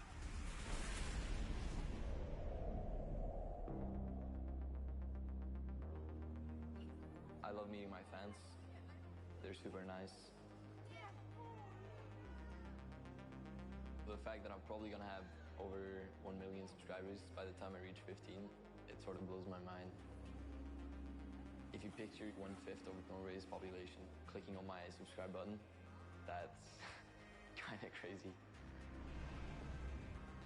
He's managed to do something which not many people can do. He's the world's best at the game. I'm really proud of my little brother. Let's go, dude! My greatest passion is playing video games. I'm really fired up for playing in New York. I can't wait to see all my hard work pay off.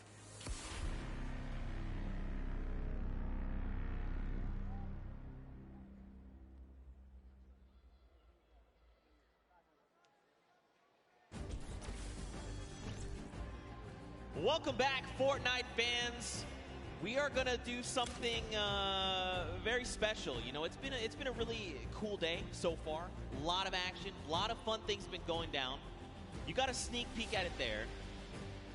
I think we need something special for you. So what we're gonna do is we're gonna send it down to Poogie's on the stage, and she's actually standing by with some very special guests for a very special announcement. Thank you so much, Zeke. I am down here on the stage. I have Ninja. I have Marshmallow here. Guys, make some noise for these two. Put your hands together, please. Now, I just want to take a moment and talk to you guys both about what the Fortnite community means to you. Now, I know you're not going to say anything, Marshmallow, but we're going to have Ninja kind of answer for you. Now, you've been a part of this journey for so long. What has it meant to you? No, it's just been absolutely incredible to be in this position that I'm in, and just to really experience how amazing Fortnite is and how far it's come from season 1, before there even was a season, to last year's Pro-Am, to this year's Pro-Am, to the World Cup. I mean, it's been an incredible journey, and I think it's just getting started. So, but I love this community. I love everything. We'd love it too. So, you know, we love to give back to the community. We love to give you guys surprises and tidbits. Marshmallow, you have a secret surprise. Do Ninja and I have permission to tell everybody here about that for you today? Yeah? Marshmallow is going to be doing an amazing surprise concert on Sunday for you guys. So, it's going to be amazing. So the concert is going to be at 1 p.m. Eastern for you guys here, as well for you guys at home. Be sure to check it out. Thank you, both of you, for taking the time to talk with me. Marshmallow, you better go hurry back to your seat. I found a stick, I found a campfire, I have some graham crackers, I just need a marshmallow. So, see you guys over there. And Zeke, back to you over the desk. All hands on deck, Marshmallow's performing on Sunday. We get to be there, like here in person? Yeah, no, we're going to be here. Bro, I'm going to be the guy at the front. I'm just going to be like, Hey, you got the moves, man. Sorry, I was moving I'll leave it up to you for the both of us. All right.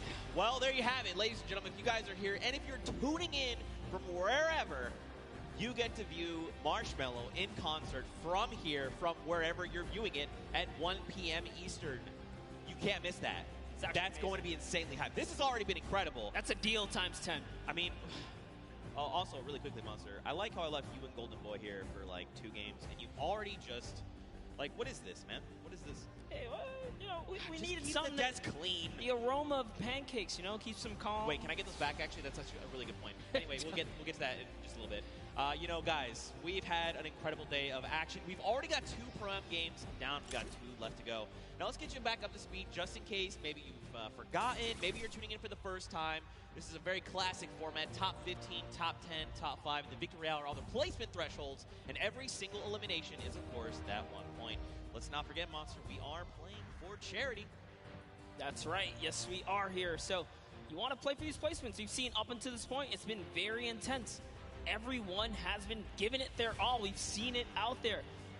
Shout out to all the regions that have been representing as well, because this leaderboard is looking nice. But here are the prizes they're fighting for. The charity, big first place, $1 million can go to your charity of choice. Of course, they're looking at duos competitions, so they can kind of divvy that out. But everyone here is a winner, Zeke. That's right. And, you know, at the end of the day, that's what this is all about, right? We're playing for fun. We're playing for charity. And, of course, I mean, we've got an insane roster of players from Ninja and Marshmallow, your 2018 Pro-Am champions, to RL, Grimes, and Airwax. They are your Summer Block Party champions. Also, you're going to see Airwax on tomorrow playing in the duos competition. I mean, we've got people from different walks of life all coming together and putting on Peely outfits, because why wouldn't you, you know? And we saw Max Carver up there for a second.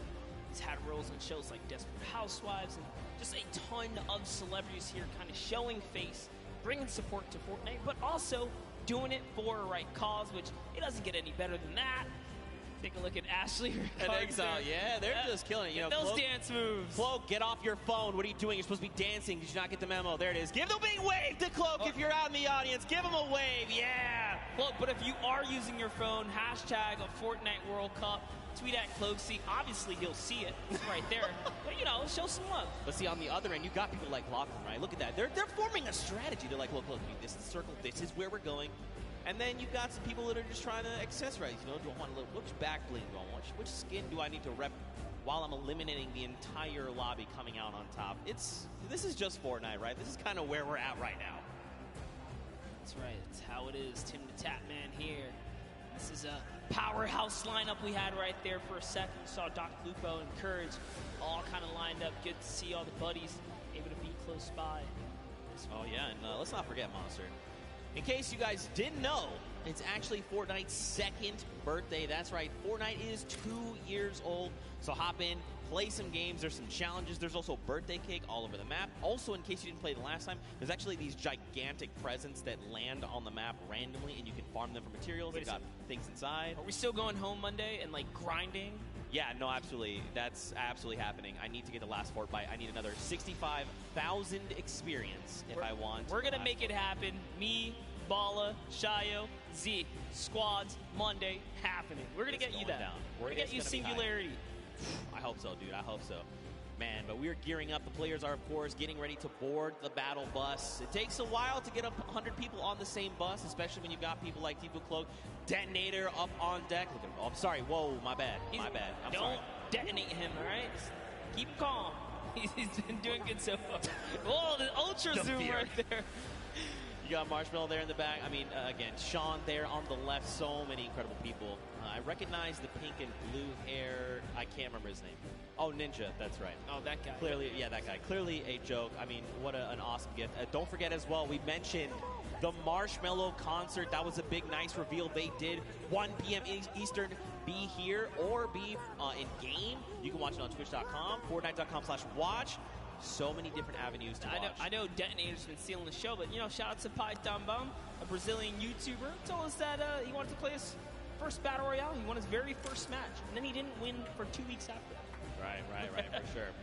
And, yeah, man, I can't stress that enough. That concert's going to kick off everything, right? The final day of competition. Really looking forward to it. Monster, who do you think? So we've watched 2 games, right? I mean, we've had some incredible games. I think in that first game, Sinu just caught me off guard. He had control over the entire game. Then Jacob in that last game, he went head-to-head with Cloak and Tifu, and he was the one that came out on top. So this feels almost like anyone's game, right? Anyone can come out and win. What have you kind of taken away so far? No, absolutely. We saw in game one, once I saw during the Pro-Am walkout, Sinu and O-King were in the running, I was like, oh snap, we actually have some stacked up teams here. We already saw what Airwalks and RO Grime can do. They haven't won a game, but they are in first place as far as we know the last time we saw the standings. Right. That just shows that consistency. We know these guys are going to continue to be consistent, but, you know, at the same time, you saw Myth pop up at the end there. You saw Nick Merckx and Mario kind of pop up at the end as well. Aiden's still making his points in appearance. So everyone still has a fair shot, especially if you're in the, I'd say, roughly top 15 so far. For sure. There's only 2 games left. Yeah, for sure, man. I mean, it just takes one incredible pop-off game, right? You just drop like 10 eliminations. You make it even as far as top 5, and you're just going to be back where you need to be. trying to vie for that #1 spot. You know, I think for me, you know, I want to see more Sinnoh. I'm going to be completely honest. Like, he's part of T1. You know, we've seen him on qualifier long. This guy's insane. I'm just looking forward to even more action. I'm actually curious.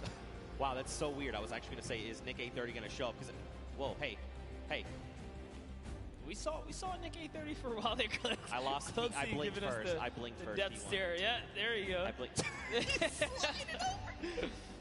No, I was actually going to say Nick A30. You know, people like One Shot Girl and Chandler Riggs. They are very. All right, everyone. First one to blink loses. Everyone in the stadium. Here we go. That's right. Don't blink. Cloak, don't blink. Oh, he did it right there. We saw it. He doesn't know how to play this game. He doesn't know how to play. It's okay. It's okay. He tried. It's okay. You've got Xavier Woods here holding on to that belt. I wonder, do you think he would let me hold it, the belt? You know, it might. It's heavy. It's heavy. Oh, man, it's pretty incredible. Pretty incredible. You know, earlier on, of course, this is the dude. I'm telling you, man, Chandler Riggs, One Shot Girl, two incredible human beings. Also, I've seen Chandler Riggs several times now, and he's just one of the coolest people I've ever met in my entire life. One Shot Girl, one of the sweetest people I've ever met in my entire life. Love to see it. Earlier on, though, we did, you know, watch a lot of Myth gameplay, like you kind of said. I'd be curious to go back, take a look at some of the gameplay that he had, kind of see things from his perspective, and see what he's going on. And here we go. We can actually take a look at this. So check this out. Run me through this, Monster, because you were here for this. Yeah, we were kind of looking right through, and actually, no, we actually didn't get this perspective here. So just tell Myth's in his A game.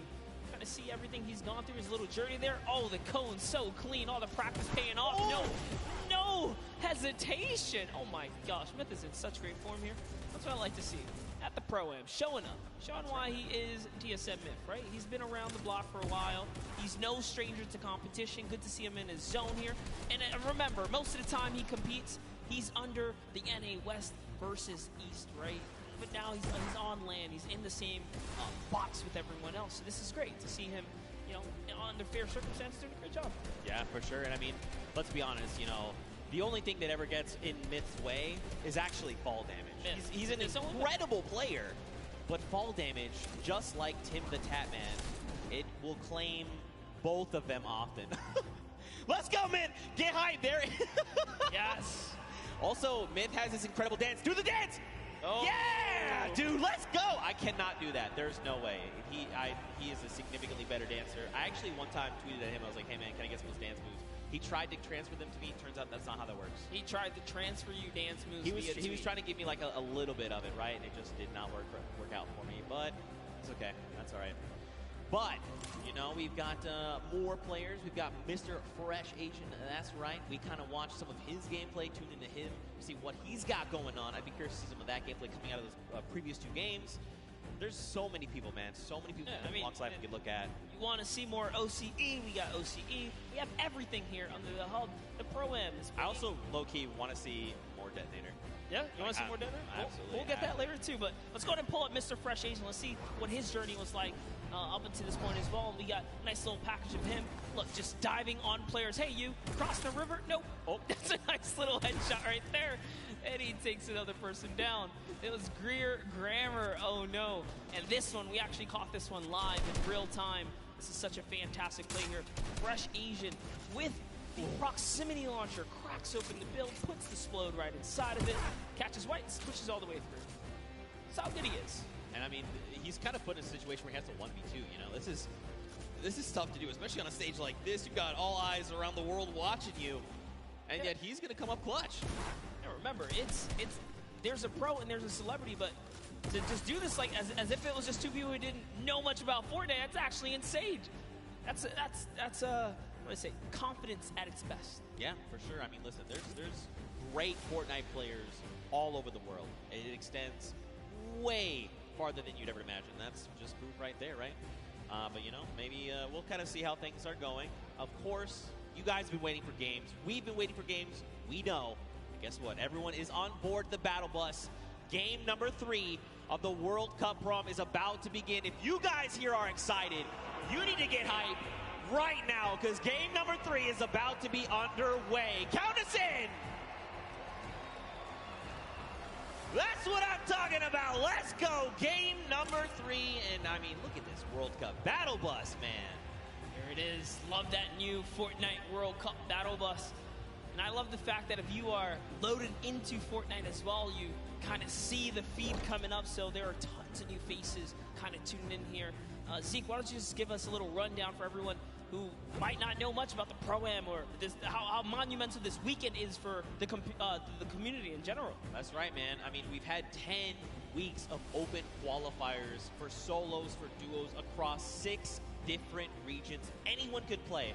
All you had to do was hit 300 points and get to Champion League in the arena format, and then you could duo up, solo, games, and try to qualify. We narrowed that down to top 3,000 players, and then from there we whittled that down to only a handful of spots per region, and that has led us here. And let's not forget, earlier on in the day, we even had the creative finals, right? 8 weeks of creative qualifiers. You had team leaders like Ninja, like Gotaga, Hand of Blood. These guys built these incredible creative trials. People went through, and then we had our finals earlier where Scissors and the Fish Fam took home the W. But, you know, Monster, I think we want to focus in on this game. Detonator is already down. Whitlari has taken down the Detonator. It has exploded. It is gone. Xavier Woods, Dank Ops are over here on the left. You got Doigbai, and Cody Walker. Yeah, Doigbai. Oh, man. Coach for the Millennial team there. But anyways, hopping on over to Dr. Lupo and Sigala here, who are in, what's that, a little bit of Neo action we got here. Man, you know, I have to give Courage props. That video they made earlier, you know, we kind of knew something. Courage was going to get back at Dr. Lupo in some way, shape, or form, but he wouldn't tell us what it was. I see you, Courage. That was pretty funny. But Sigala and Dr. Lupo, they are here. You've got people across the way, right? David Williams, Wildcat. They're sitting in the building over there. It looks like there's someone very close by. The 65 over there. Dr. Lupo going to send another one. And there you go. Dante down across the way from Chigua. And Edwin Hodge here is picked up as well.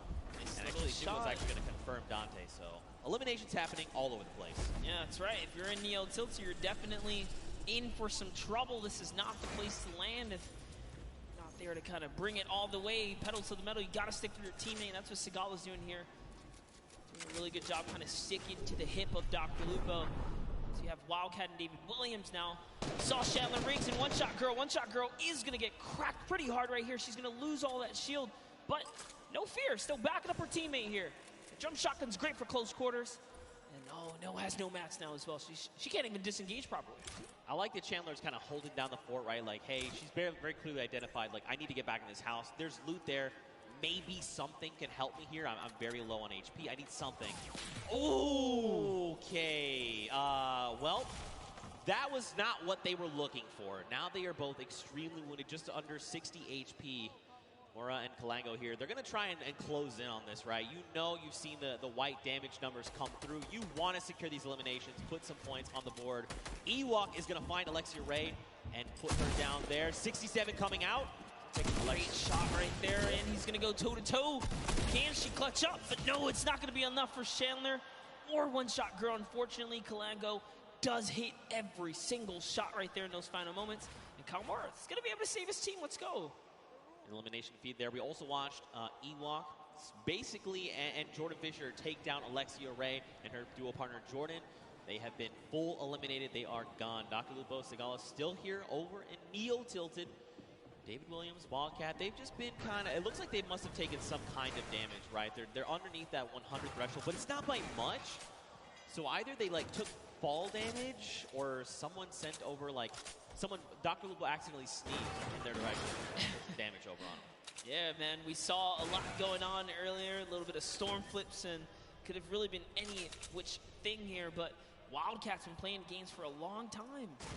Actually, his dad introduced him when he was just 7 years old in 2011, but looks like we're hopping over with Vodka here and Alexander, who we haven't seen much of today, so let's go ahead and see how this battle's going to go for them as they're going against Ali A and Aaron Gordon, who we saw in the field against Jordan Jones and Alexia Ray, so that was quite the intense match here, but Alexander looks like he's somewhat struggling. He's going to need to keep his back of Vodka close by. I mean, they're facing off against Ali A. This guy is a Fortnite veteran. I mean, this guy is thousands upon thousands of eliminations. He's going to rip the shield of Alexander.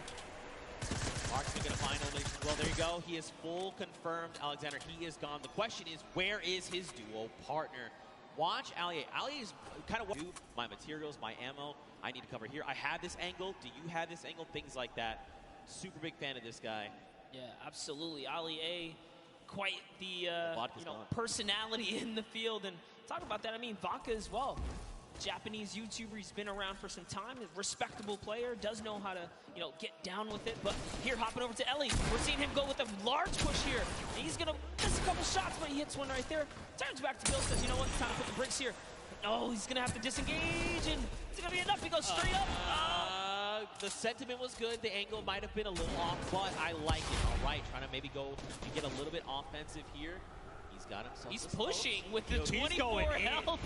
Right underneath he goes and pops another one. Oh, he's got to be so careful. Wait, is he distracting right now, making sure his dual partner can get the angle that they need? It looks like it. I think he had a plan at some point, said, you know what, maybe this is not the right move, and he kind of backed up there. But Ellie's showing that he is fearless right now. He and Neko, as Faris is sitting just close by. We saw Faris earlier today in a great fight against Jacob, I'm pretty sure. But Ellie is going to get knocked by Faris, who had the high ground right there. Let's see what Faris is going to do here. I mean, he does have the 2 chug splashes. He can get himself back up. There's the one. There is the follow-up. So he's got plenty of HP to work with. He also has 3 minis. But look at the AR count. 18 bullets. A single magazine is not where you want to be right now. Now, he did go ahead and drop Ellie. They need to go ahead, take some time, get the revive off. But, I mean, right now, they're not in the best position because don't forget, their weapons are not that much better. Like, obviously, Ellie does have that drum gun. He could put in some work, but we'll have to see how things go for him. Also, fun fact, his most recent album, Future, was certified platinum within the first month of release. Wow, that's huge, actually that insane. Is a huge accomplishment. Talking about first month? I was going to say, talking about, crazy adventures and travels and all that kind of stuff. I mean, the player they're fighting right here, Faris, traveled all the way from Saudi Arabia. He's here. He's ready to bring it. It's Ellie. Dude, Ellie's got the builds, man. Oh, okay, so they ping out where they see the player is, but now don't forget. Yeah, he's back. He's doubling back, and no. Ooh, over the head right there. That player has a haircut. Right through the crack. That was so close. If they didn't jump over, if he did not jump over that might have been an elimination. I thought we were going to see a major highlight right there for a second, but Ellie, he's got this guy in his sights here. He's not going to give it up. And don't worry, guys. You guys are not missing anything around the Fortnite map. This is the battle to watch right now. As Neko kind of says, you know what? I'm tired of this. He's going to step forward just a little bit more now, and this is the commit. Even with the low health, they're going to put it all on the table here.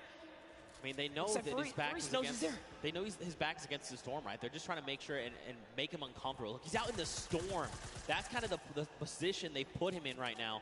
And this player's just trying to bail. Like, they're just out in the storm doing their own thing. This is how threatened they are by Nekokun and Ellie.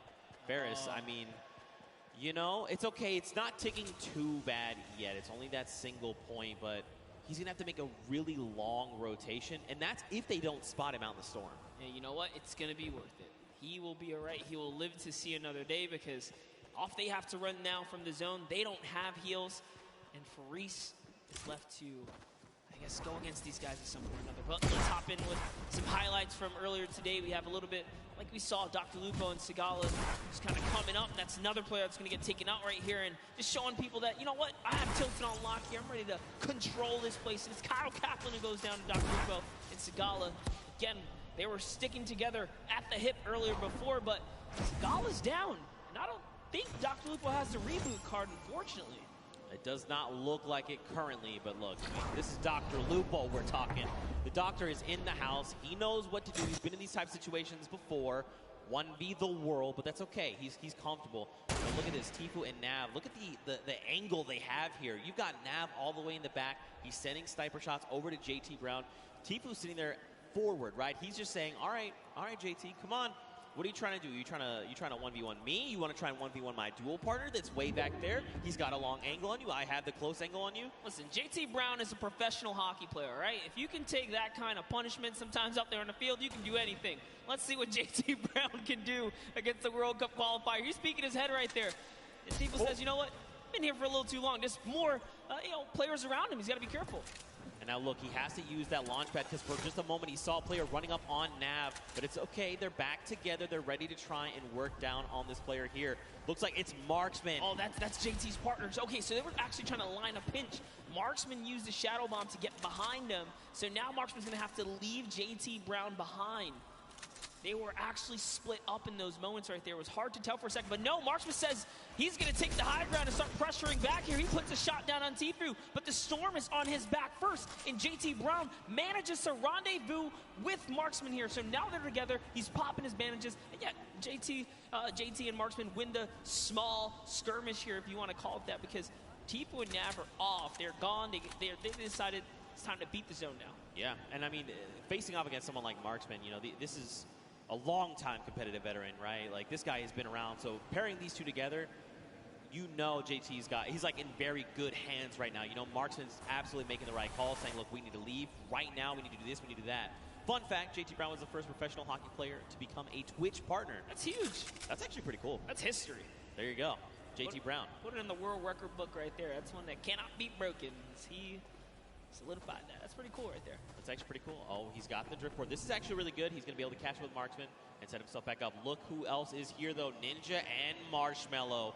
They have got this on lockdown across the way. You've got Musel. You've got Wax Motif.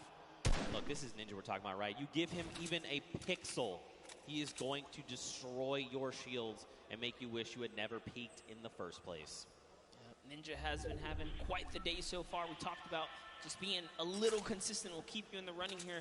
So far, no points have been earned this game, and that's got to put you on your edge, right? If you didn't pick up any of the kind of freebies in the early game, as it gets closer to that congestion later on, it's only going to get tougher, but Ninja puts down a couple shots right there. That's going to be 93 damage. That player no longer has much shield left. So like I said, you give him a pixel, he just rips your entire shield off. Yeah. Well, thanks for flying in my airspace. Try again. Dr. Lupo, though, he's got himself that baller. We saw Neko-kun and his dual partner right over the hill there. So he's got to try and think this through. Do I want to take these engagements? Do I try and go for that top 15 placement? I mean, dude, he's already got 3 eliminations. He's doing very, very well. Oh, no, we're about to jump in with Ewok, but Wade takes her out right there as Wade is still in this game. Chigua is close, as is John. John's trying to see if he can get up here now. And they've managed to take this hill and this positioning here. Jacob's still alive right now, as is Nick Merckx close by. I don't see Nick Merckx's partner. Where's Mario here? And oh no, Mario Hedzanja has been taken out. He's got a launch pad though, he's okay. Yeah, the question is though, do you want to opt to use it? I mean, check this. You don't need to. Oh, he's using the new Storm Sniper to scout out the next zone here. Notice how he kind of zoned in there. He looked at it. He says, all right, time to double on back here. He's got all the information. You got to love plays like that. And he's doing it again. He's actually trying to get as much information out of that sniper as possible. Very interesting mechanic right there. I mean, look, Nick Merckx is a long-time competitive veteran, right? I mean, shout outs to the M-Fam. This guy's been playing games since Gears of War. I mean, he is a third-person shooter master. This guy is insane. And, I mean, every single week we're seeing Nick reach new heights of play, right? He's just continuing to one-up himself every single day. But across the way, you've got Dr. Lupo going up against Lachlan and Liam McIntyre. This is really rough. Unfortunately, Dr. Lupo is caught in the most toxic gas here. He is chipped down to almost nothing. Another stink bomb is going to be his demise. Unfortunately, he is picked off. But I mean, if it's going to be to someone, Lachlan's, that's fine. I'm cool with that. That was a respectable takedown right there. Lachlan and Liam McIntyre just using the perfect stinkers right there. Unfortunately, you cannot dodge those. That is, kind of it right there as they seal the deal. But they get themselves a baller out of it as well. And now they're going to be able to make it to the next zone as it's just at Neo Tilted here. You can see the map on the bottom right-hand corner. Neo Tilted is extremely congested. Players are just toppling on top of it. So we're now back with Nick Merckx here. Nick Merckx already has the scoop on the Storm, right? He's got the sniper to tell it. Look, he's right in the middle as well. I was going to say, why doesn't he just put that to use, right? I mean, you've got a utility weapon that just rips people's faces off. Why not just go ahead and use that weapon? It's in your inventory. Also, let's point out the 5 chug splashes, by the way. So he's ready to go, right? He's like, look, I'll fight you. I'll just disengage. Use this to just replenish myself. You know, you just got to do it, right? Yeah, Nick Merckson can literally take on a team right now and be okay, especially with the chug splashes being that you don't have to have a cooldown for them. You activate them right away. Talk about people that are in good position. I mean, Ninja and Marshmallow in a sweet spot here as well. They have the high ground. They also have the slip nearby, so everyone in Tilted, or nearby the slip, I should say, is just fine here. And look, we saw Faris earlier today. He's managed to stay alive. He's made it all the way to Tilted Towers, even without the heals, so he's still in it. Slayer 360 also still in the game. We saw a lot of him kind of sneaking around at different times. Dank Ops and Xavier Woods off in the distance there. Nick 830 still alive. Let's take a look at this little highlight from earlier. It's Airwalks, man. Airwalks so good. This duo actually is your Summer Block Party Pro-Am champions, and they are back to try and defend their title. Figures if anyone's going to stand in their way, it's going to be Ninja and Marshmallow, the 2018 Pro-Am champions. I like the way they've just kind of double boxed up. Like you said, man, they're just locking this down. They've got the angles. They're just ready to play. They want someone to try and challenge them because they're in such a strong position. Nick 830, though, he's just chilling on the side of the mountain. You've got Myth down below. Wildcats over the hill right now. I mean, there's quite a bit of talent all very near each other that at some point are going to have to open up their boxes and say hello to the other. Even Sinnoh is here as well. My goodness. Lachlan, Liam McIntyre, Grime, Airwax. There's so much. Tifu is here as well with Nav. Joey is there. He's a little wounded, but listen, he's still my fire. He's got his dual partner expert. Did you catch that one? You're too young. Never mind. Missed that one. That's okay. That's okay. No, guys. I know. Okay, all right. Good reference right there. Thanks, man. Gotta love the music reference. Nice little double snipe coming out of Tifu and Nav. Yo, just pulling your leg. Zeke. Thanks, man, I guess. I don't know what to say to that. But anyway, check it out, all right? We saw 52 players, 34 duos, Monster. It's crazy that we've seen the game slow down this much, you know? You would have almost thought we were basically watching the duo finals. You would think this is Saturday. Yeah, it's definitely gotten a lot more intense as we approach the final games here. No one wants to kind of lose out, right? You want to get as much playtime as possible. Tifu utilizing the ramp overhead to make sure they skate straight across and not stay in the air for much longer than they need to be. And for that reason, they're not going to take much damage here. He's going to be able to pop this next mini and just be A-OK as they're still in the game. Don't forget, guys, Tifu's partner here, Nav. Let's make music as well, so good so far here is Ninja Marshmallow just underneath them. Aiden Lost Kings Rob. Nick Merckx slammed in. Wait a minute. Okay, so Tifu's shield just got ripped. You've got Aiden. You've got Nick Merckx. You've got Ninja. You've got Marshmallow. Courage, JD, Myth, Cloak, Whitlarry. They are all occupying this same space right now. Rob from the Lost Kings. I'm telling you, though, he's going to be the one to come out on top. I'm not saying that because he is a good friend of mine. I'm not biased at all. But here we go. On with Courage, JD. Got Sean O'Malley. Look at dude. Everyone's here. Cody Walker's there. Claire gets picked up in the crossfire. You've got Wade up top. Look at everyone just flying in on top of each other right now. Sean O'Malley is here to show everyone why he's undefeated still. All right. He's been competing since 2013 in the UFC. He's here to prove a point with Courage. Courage came dangerously close at the summer block party, taking it all home.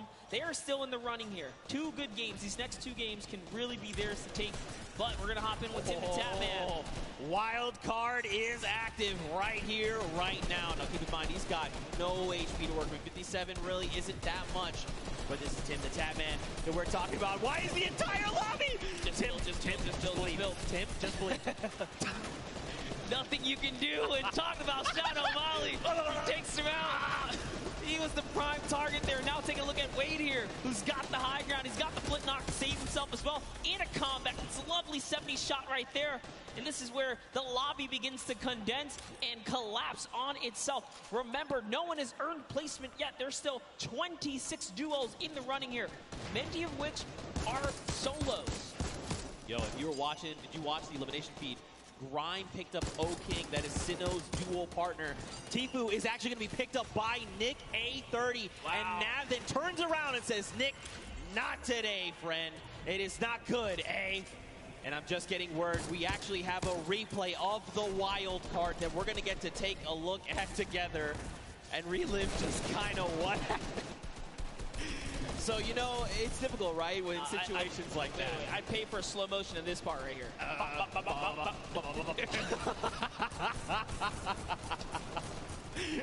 Tim knows. He's smiling out. He's like, dang it, man. Being a good sport about it. You got to love it. Aiden right there looking disbelief as he gets taken out as well. But now off of Cloak, we saw Cloak make that end game earlier in the last game. Whitlari is going to go down here. Cloak's got just enough help to make it all happen. His loadout is so great as well.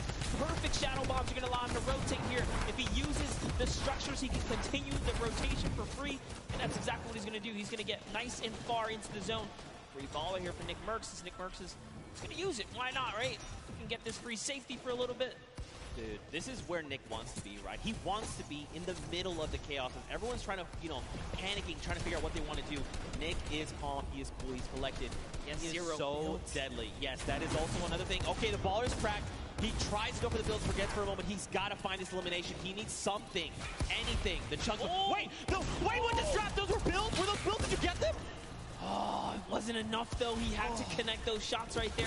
Someone did get dropped right above him. Sinnoh's still in the running here, even by himself, is taking teams out. That's he just took out Airwax, which is huge for Sinnoh because they both have 7 eliminations. Airwax has 10 elims, so he still does technically have the lead, even with placement. But the longer Sinnoh stays alive now, the closer he can be to kind of catching up and taking that first place. So that was a huge elimination here.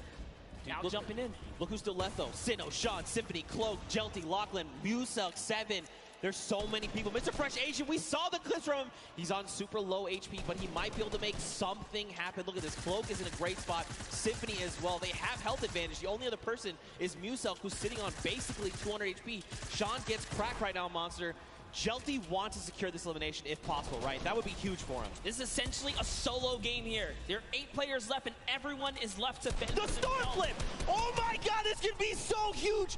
Look at this space. It's occupying everything. It's forcing people up, forcing them down, making them have to reposition. Even Sean, he's actually safe somehow on the other side of it. Yeah, and Sinnoh doesn't care. He's like, you know what? I'm going to keep this high ground here. As Sean actually takes some damage from the flip right there, and then Sinnoh catches that Elin. So that's going to be another one for him. He falls down and could not convert on Cloak. As Cloak gets another, and it's his high ground now, and he has the health advantage over the lobby here. Can Cloaksy go from a second place to a first here? It's Muselk versus Cloak, and Cloak gets chunked right there. Massive shield rip there, but it's okay. He's got a single mini. He's got 70 HP, and look, Sim is just below. Not much effective HP. Muselk here, he's popping those shadow bombs, wants to try and drop out in an opportune moment. Wait a minute, this shockwave's gonna change everything! Cloak needs to line these shots up! He's got no HP, can he do it? He does! He takes out Muselk, and that is a competitive player's worst nightmare, hearing those impulses go off. But Cloak doesn't care. He doesn't care. Even with the 15 HP, he knows he can't take the zone here. He has to full commit for the offensive battle. The last 2 players are fighting right there. There goes the trap. Limited builds here. Jelty is down. Cloak, no health. Can he collect with the last shot? This is your opportunity. He's going to put the shots down here. Can he connect? He has to make something. Neither of them have the HP. No, you can't go on the start! Nice job to Jelty, and unfortunately, Cloaksy takes the cursed second place once again in a back-to-back performance right there. But Jelty secures the deal in the final moments right there. All because he had a trap. Cloak had to back up right there. You couldn't do anything about it. But it was the hesitation that allowed them not to seal it. Man, to fall to the likes of Jelty now, just want to make you well aware, Jelty is one of these players who's been vying for a spot in the Fortnite World Cup qualifiers, trying to make it here to finals. So this was going to be a tough fight. Unfortunately, though, both players were so low on HP. Once you kind of force them out in the storm, it's basically, I need to force you to take the shot. I need you to line up a shot for me and to try and 50-50 it. See, it was right here. The action came out or the pressure down. But once he hesitated right here, that was where he made a fatal error. He just couldn't play with the zone. He couldn't play with the zone. Very tough, but very well fought. I mean, let's take it back, you know, when Muselk jumped him right on the spot, and Cloak said, you know what, I have nothing to work with, no HP, no builds, no nothing. I'm taking the fight. He was the one that came out on top, and that's why he secured himself the second place. Still, I mean, you know, this is a very big accomplishment for both these players, right? Jelty picking up the Victoriale, 3 points from that. I mean, Cloak popping off. I mean, I'm sure he heard you guys here, you know, yelling as soon as he got that elimination, because that was clutch. Yeah, that was a fantastic way to kind of hold it down right there, because Muselk used that impulse. He broke all the builds, and Cloak took fall damage. Had Muselk just connected one more time right there, that would have been his game, because he had the health lead as well. Yeah, right. And I mean, like you kind of said, that's kind of been the recent meta coming out of the competitive side of things. You're using shockwaves to kind of reposition and just fragmenting builds all the way around you. So for Cloak to react so fast and clean up the elimination, mad props, seriously. What an incredible game. Game number 3. I'd be curious to see how the game shook up the standings that we'll take a look at a little bit later on. But I mean, what do you think, man? We saw some really big names traded back and forth. Tfue got shut down, Airwax got shut down, Aiden was picked off. I mean, that's what I think right there. That's one of the key turning points here that kind of happened in that last moment. The fact that Sinnoh takes out Airwax, and you saw the look of disappointment on Airwax's face, because I believe his camera had just came up right there. Is dang, and then to go down to Sinnoh, it's the perfect recipe for Sinnoh to take out the #1 player who was previously in the lead and continue to push his agenda forwards. That could have been the difference, but Airwax did have an Elim lead at that moment, so. We'll have to see how things shake out, man. These games are insane, and this is just a taste, you know? You got to think tomorrow, Saturday, Sunday, duo and finals, solo finals, they're going to be absolutely insane. But for now, guys, let's go back over onto the top deck. Let's go hang out with Pookie, because she's got Jelty on standby. What you got for us? Thank you so much, Zeke. I am down here on the floor. We have Jelty, and we have his duo partner here as well. Now, I just have to ask you, what is it like to come to New York and play on this massive stage? It feels great. Feels great. Do you want to let him know anything else?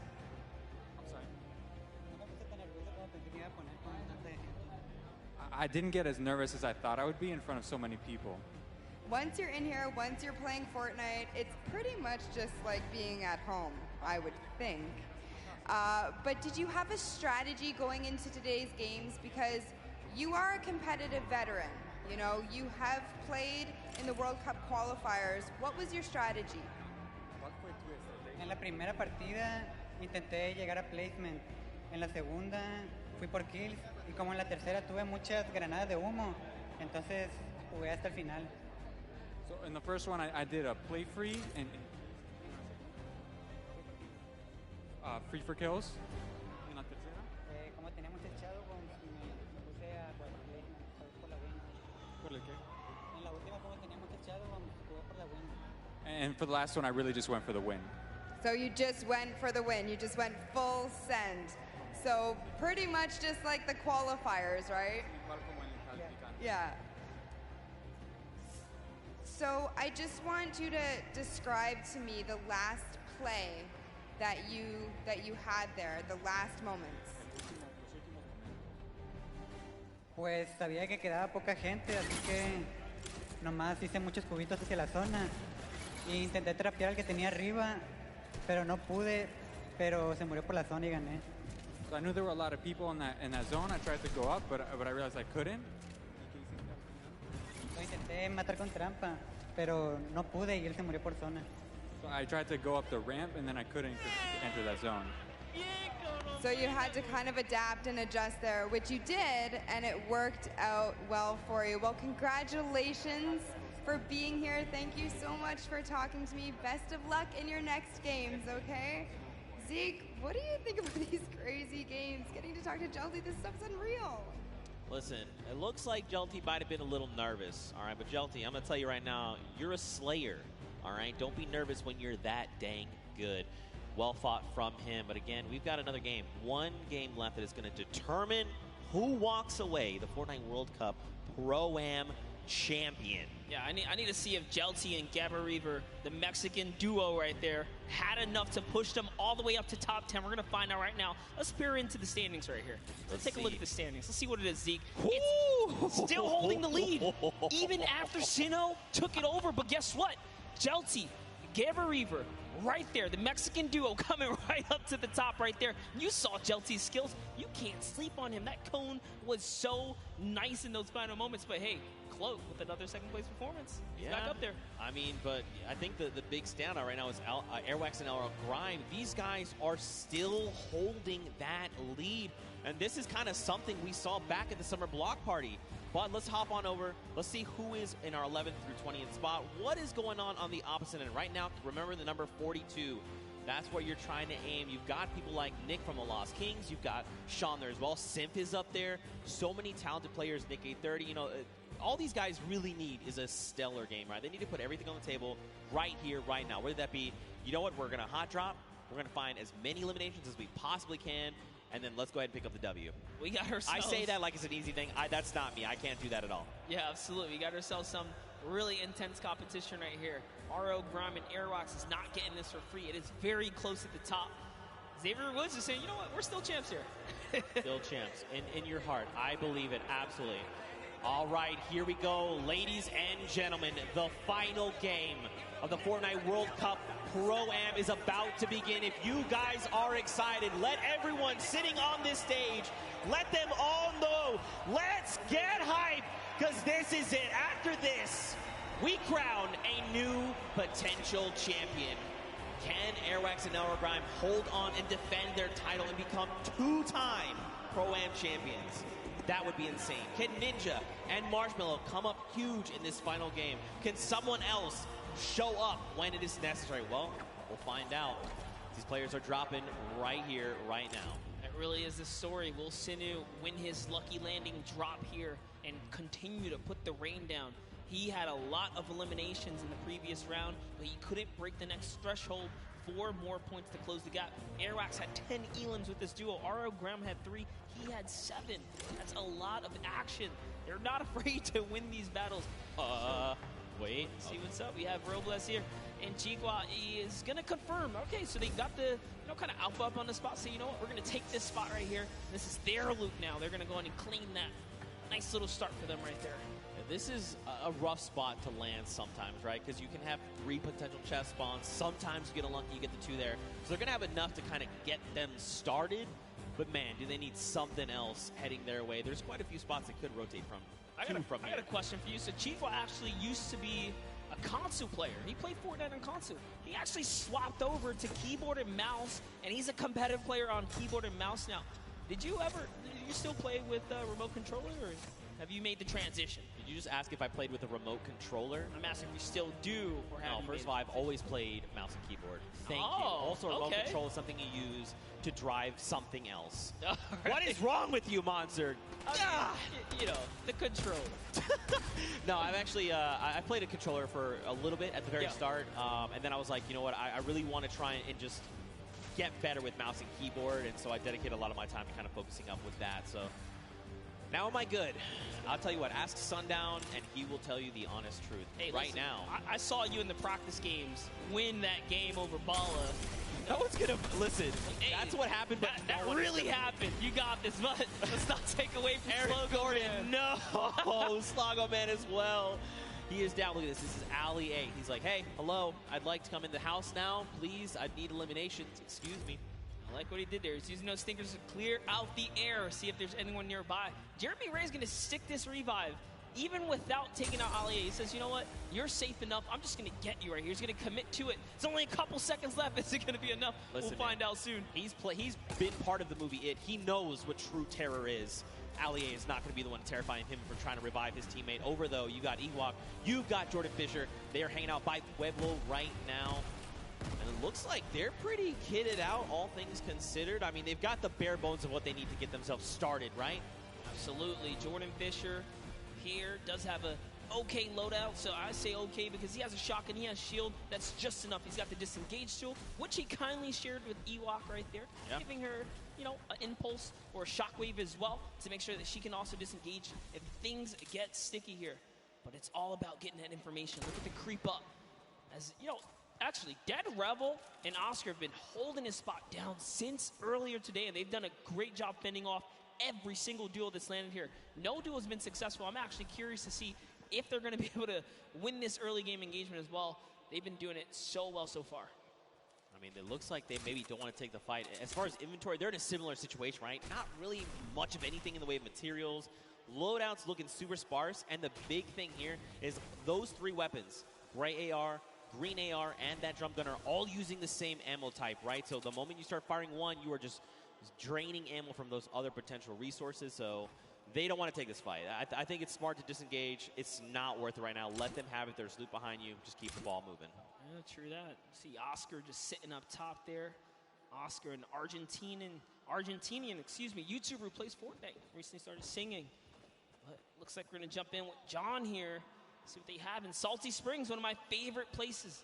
John Ha and Wade. John Ha rocking John Wick. Ooh. Huh. Huh. There you go. There you go. I'm telling you right now, Pookie Face is the only person in the world that appreciates my jokes. I bet you wherever she is rolling around laughing because she got that one as well. She also got my NSYNC one that you flamed me for. Cake! Oh. I would love some. Look at that. 5 HP and 5 shield. You like to see it. Wade is going to go ahead and try and get back grouped together. Oh, actually, he's trying to push Yoshi. That is not his same team member. Just kidding. Yeah, Wade's right up there. Yoshi is in the skeletal remains of what was the monster kind of battle that occurred. I didn't get to actually watch that event in game, unfortunately. Bro, you missed out. Dude, I was working on some things, but here we have Yoshi. I said I wanted to see what he's got with the kind of representation for the Caster squad here. He's still alive, and unfortunately, Freddy was taken out. He's got to use one of his 2 shadow bombs right now. He might have to use a second here. We'll find out, and nope, keeps his calm and cool, says, I'm okay. I got out of there, and it's enough distance for him. 3 things. 1, you know Solari's a cool guy because he is a cool guy and I know him. 2, he's using the drift double pickaxes, even cooler. 3, they went to that monster spawn. That is actually the new hotspot. You can get so many resources and loot from that. And that's why you saw him go there. But Mr. Fresh Asian, already 5 eliminations. My goodness, he is just... I don't know, dude. He is tearing up Pleasant Park right here, right now. I like that he's even going that extra precaution, right? Like, hey, we know, we can see in the bottom right mini-map, there's no one else. These guys have cleaned out everyone. But he's trying to make sure. He's like, look, I need to make sure to get my teammate up. We're going for the long game. Let's make sure we're back in this. Chandler Riggs here, one-shot girl. Over here, they're going to be disengaging. They probably have been seeing these people go up the sky platform. There you go. They're going to go ahead and scope in. Not worth the engagement right now. I mean, look at the loadout. Look at the materials. This so unfortunate. The 2 times we tuned in with a One Shot Girl, she had a drum shot. Here's a little fun fact. One Shot Girl wrote a song and made a music video about how she loves Wendy's. Yo, high key, Wendy's is dope. If you disagree, I'm not really sure what you're saying. You know what would be a really cool username for you, Zeke? What? Fast Food Zeke. All right. Zeke kind of recuperates from that one. I think I might have broke something inside of him with the joke, but it's all good. All right. I feel personally attacked right now. No. You're not wrong, but I feel personally attacked right now. Wow. Okay, Power is here. Goff is here. It's a great username, though. Honestly, it's clever. Fast Food Zeke. I don't know what I'm going to do with you. Watch that elimination feed in the top left. Chandler Riggs and Ali A are finding eliminations. Wow, my brain tried to put Ali A and R in one word. Let's not do that again. Now he's out in the storm. He is ticking down. He needs to try and get out of dodge if possible. But it looks like he might have quite the trek still to make. Exile is just up in front of him there. Dude, look how far away he has to go. He's down by Lonely. The circle is over by Pressure Plant. He's got to go. Yes, he has something. Super long rotation. He does have Shadow Bomb, so that's okay. But with the player nearby, oh my, the aggression says, you know what? He's going to chop that build down right there. And it's barely held up, but instead he goes for the build battle. He's actually committed to this. Drops a great floor right there to block him out and commits all the way. That's one shot. Can he get the third? All he has to do is commit one more time. He's going to fall into the box. He's trying so hard here. He's already committed. That's his floor as well. He takes that, goes for the edit. And now in comes the pressure. He's trying to fall right inside. There is a nifty little trick, though. If he just walks right up to the cone, he can actually fall and slip inside and catch his opponent off guard. Let's see if he ends up doing it. All this. It's not looking good, man. It's not looking good. Oh, tries to disengage. That was not the play. He should have just stuck with it. He's got no HP, but look at Exile on 11. 10. That's another 9 seconds before he's going to be eliminated. Ali needs to look up. He literally needs to look up at this guy right now. Does he see him? He didn't see him. He went over the hill. He's trying to get the angle on him. No way. Oh, gets taken out right there, and it is going to convert to Allie because he did the last damage, and oh no, Edokov. We were just watching him. He's a 28-year-old Brazilian YouTuber, just moved to the States, and to get taken out, it's so unfortunate. But now we're looking at Flake's power. Can he clutch it up for Edokov, his teammate here? Should be the carry right now, and that's a great shot. Did get JT Brown, but couldn't convert. Marksman right there, so good. Connects with all of his shots. And that's the name of the game, Zeke. I mean, like I kind of touched on earlier, Marksman is a very good competitive player. The fact that anywhere they were trying to go, Marksman was ready. Storm flips, stink grenades, drop down. I'm ready with my shotgun. Tough spot to be in. Look at this, though. Airwax, look at the loadout. Monster, launch pad, 6 minis. We've got shadow bombs. We've got the brand new Storm Sniper. We've got golds and purples across the board. Mats for days. And, of course, to top it all off, he's got the bush there for extra padding to absorb an incoming shot or amount of damage. Airwax is playing as if it's tomorrow. Listen, he's like, look. I know, like, Airwax is a World Cup qualifier and everything, and RL Grime makes music, but I got a feeling RL Grime is way better than we think. He has been doing so good. So here's the thing. I actually ran into him in the lobby 2 days ago. Okay. I was like, hey, man, like, how are you? You know, you ready to go? Like, you guys just won Summer Block Party. What do you think? He's like, bro, I've literally been practicing every day. Like, every moment I have, I want to be good.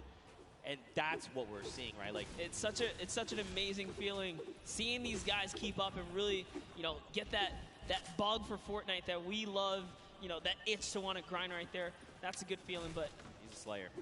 All right. Fresh Nation actually brought back Desmond Chan from the reboot card. Remember, last time we saw him, they were down. No, I think that was Revive. Okay, so he managed to pick them up, and they're still in the game. And they're still in Pleasant Park, by the way.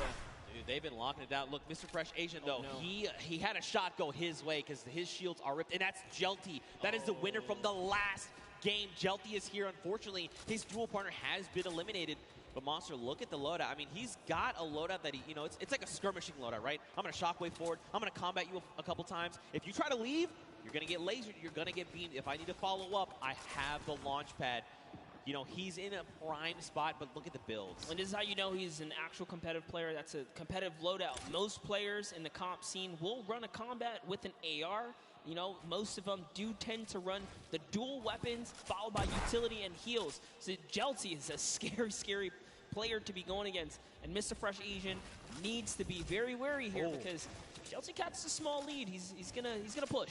You see there, he had the angle. He saw the player edit down, and he pre-edited his wall, ready to take the shot. Now, of course, they had an extra wall there between them and Jelty, so they were ready. You know, there was no shots coming through. He's going to drop the turret there. He doesn't need that now. You think Mr. Fresh Asian is baiting the sentry gun right here? That's tough. It's hard to say. I mean, they obviously want to find this elimination, right? Someone in their face. Oh, look, Jelty's setting it up right here. No way. He's setting it up. He's pushing all the way through. Gets the backside. That's one. Two. That's on white. He's on white HP right now. He's got to remember where that other player went. He's going to try and isolate these guys. These are his builds. Can he do it? He's looking. He's on the hunt right now. He still has a shockwave monster. He could still pull off the impossible, the craziest amount of skill. Look, and they're still jointed at the hip. This actually could be their fall, right? Like, this could be what actually gets them eliminated. They kind of need to spread out a little bit in case he does have that second shockwave. Jelty is clearly flexing the way he set up the ramp to bounce his body, you know, horizontally, right? Just straight across, making sure that he did not go upwards. It was a very, very clever strategy. Wow. So they used the heavy snipe. They've tried to go for the floor replace, and look at this. He was already ready. It's like he's in their brains. He's literally reading their minds right now, Monster. He's so focused, so zoomed in. This is quite the intense battle. It's a 1v2. Jelty has already shown that he is here to dominate. What can Jelty do? I mean, he's got the grenades. He can start dropping Going them. for it. He's doing it again. Fortunately, this time it was a bit of an overshoot, but it's okay. He's out of the lines then. He has 3 builds left, so he wants to mess around. Here, he does still own some of those. That was huge. He takes one player down. Can he get the second? It was Asian. Wow. Of all the duos you could have gotten right here, he actually got the competitive one. Mr. Fresh Asian is down. And a little bit of a taunt because I think he knows. He knows. He absolutely knows. He knows. He saw the name. He knows who he's competing against. And now the confidence boost is there. Oh, no! He didn't see him! What's he gonna do? He still clutches up. Desmond Jam almost had it. So what happened there really quickly, Jelty peaked, but his character model was perfectly lined up with Desmond, who seemingly appeared out of nowhere. Oh my God. Oh my God, that was actually so insane. And look at this, watch the elimination feed. Airwax picks up Xavier Woods, Nick Merckx finds Mora there, and now we're back on board with Tfue and Nav. I'm not over the near instant karma. I know! Really not over it, but here's Tfue laying down some shots here. Shield hit once right there, expert Thief still in it. Joey Fatone is gonna get hit right there, unfortunately. He's gonna get taken out. And Sigala's close by. Bye. Here's an instant replay coming out of Airwax here. Look at the laser beam Xavier Woods just pulled out of the skies. Unfortunately, that's just the way of the road. Tfue and Nav, they are in the storm. I mean, it's going to be ticking for a little bit more, but look at this. He's juggling medkits. All right, there, come on. Don't drop it. There it is. That's actually really hard to do. I definitely can't do it. He probably wanted to keep the redeploy, but you know what? It's better to make sure you get into safe zone. Now, he's going to have like an empty slot, right? Once he uses the med kit, there's nothing available to him right now. That was why he wanted to juggle it, especially being that it was a 5-tick. You know, he only had that one opportunity. Couldn't make a mistake right there. Let's take a look at these replays coming out of Tfue. There goes Joey. Not going to make the joke again. A 30 over on this player. A 74. Sigala is going to be picked up. Look, this has to go back out and confirm. And I like that he did double back for the loot. That is going to, you know, that would have opened up more doors had he been able to juggle both, but it's okay. And we saw Tfue earlier today talk about he almost had a great game. He almost had a victory, but not having any heals kind of was his detriment. But this time around, he's making sure he's taking good care of his loot pool right there. So be nice. And Jelty still in the game here, running that double box right now, making sure he's turning up here to kind of hold defense and look for another opportunity, being that he's by himself, especially now. He lost Gabo, unfortunately, and he's by himself again. Let's take a heavy snap right there. Didn't connect, but your bottom right is air rocks. Man, this is actually really scary. Jelty has quite a kit on him right now. This loadout is actually insane, and you can tell he's prioritizing those grenades, right? He's hanging on to the, well, he hung on to the 3 that he had back in Pleasant, so he really values that item. But on the other side of the coin, look at Airwax. Look at that loadout. Still about where we left off, right? The loadout of a king. He's got it all right now. He's got his dual partner, Grime. They're looking great on HP and shield. And let's not forget, they are in first place. And they are your summer block party champions. They want to defend that title. This is the last game, and they've really slowed down the momentum here. They don't have nearly as many eliminations as we saw before, but Airwax is looking to change this as he's going for the box chase here. He has Ghost Sean on his back. Sean just gets on out of there, pops it, and goes to the races. The Shockwaves is going to keep him alive for now as he pushes the wrong players here. Airwalk still in it. The world is their oyster right now. They have everything they need to win this game. The question is, can they execute? Will there be something that happens? Will some other, duo take a step forward and say, we want to challenge you? You've got Ninja and Marshmallow, the 2018 Pro-Am champions across the way. Marshmallow dropped to half. On the other side, Cloak and Tfue. How do they keep finding themselves in a situation where they're very close to each other? Their minds are thinking in sync right now. Oh, nice play right there from Tfue is going to set it up perfectly to get these flows across. And look at the bank shot. So beautiful right there. Can he connect? That's one hit. He got where he goes down. He's going to convert the Elim. And off to the reload he goes. He's going to do it one more time. Here's 1-2. Probably going to line up the shotty here. And he is trying to connect. He doesn't quite get it. Land him. 44. But they're gone. And now you know for a fact that he knows that that was Cloak. And Cloak knows that this was Tfue. And he's saying, right now, this is not the engagement. Yep. We'll fight, but right now is not the time. They go ahead and disengage. Tfue now, they're rocking 8 eliminations. That's 8 points, and that's huge. They still have launch. They used one. They've got a second one. They've got it all. Yeah, they're so loaded right now. So great play right here. Tifu's going to cut across and talk about the competitive player, specifically long to run the dual weapon loadout, and that's exactly what Tifu has here. Loads of utility, goes for the peak shot right here. And is that Airwalks he rolled up on? I'm gonna find out right now as Tifu's going for the water place here. He's better be careful. He might get punished in return here. He does take it, jumped into the box. These are not his builds. This is a dangerous spot to be. That's exactly why he backs up here. He's gonna go back to Nav, trying to relocate his teammate. Odds are ringing out, but right now Tifu's playing defensively. This is really good. Now, where is Nav though? Watch that little marker. Nav's somewhere on the right. These guys need to connect if they can. You've got Sims down below. Okay, so Nav is actually 1-by-1 over diagonally.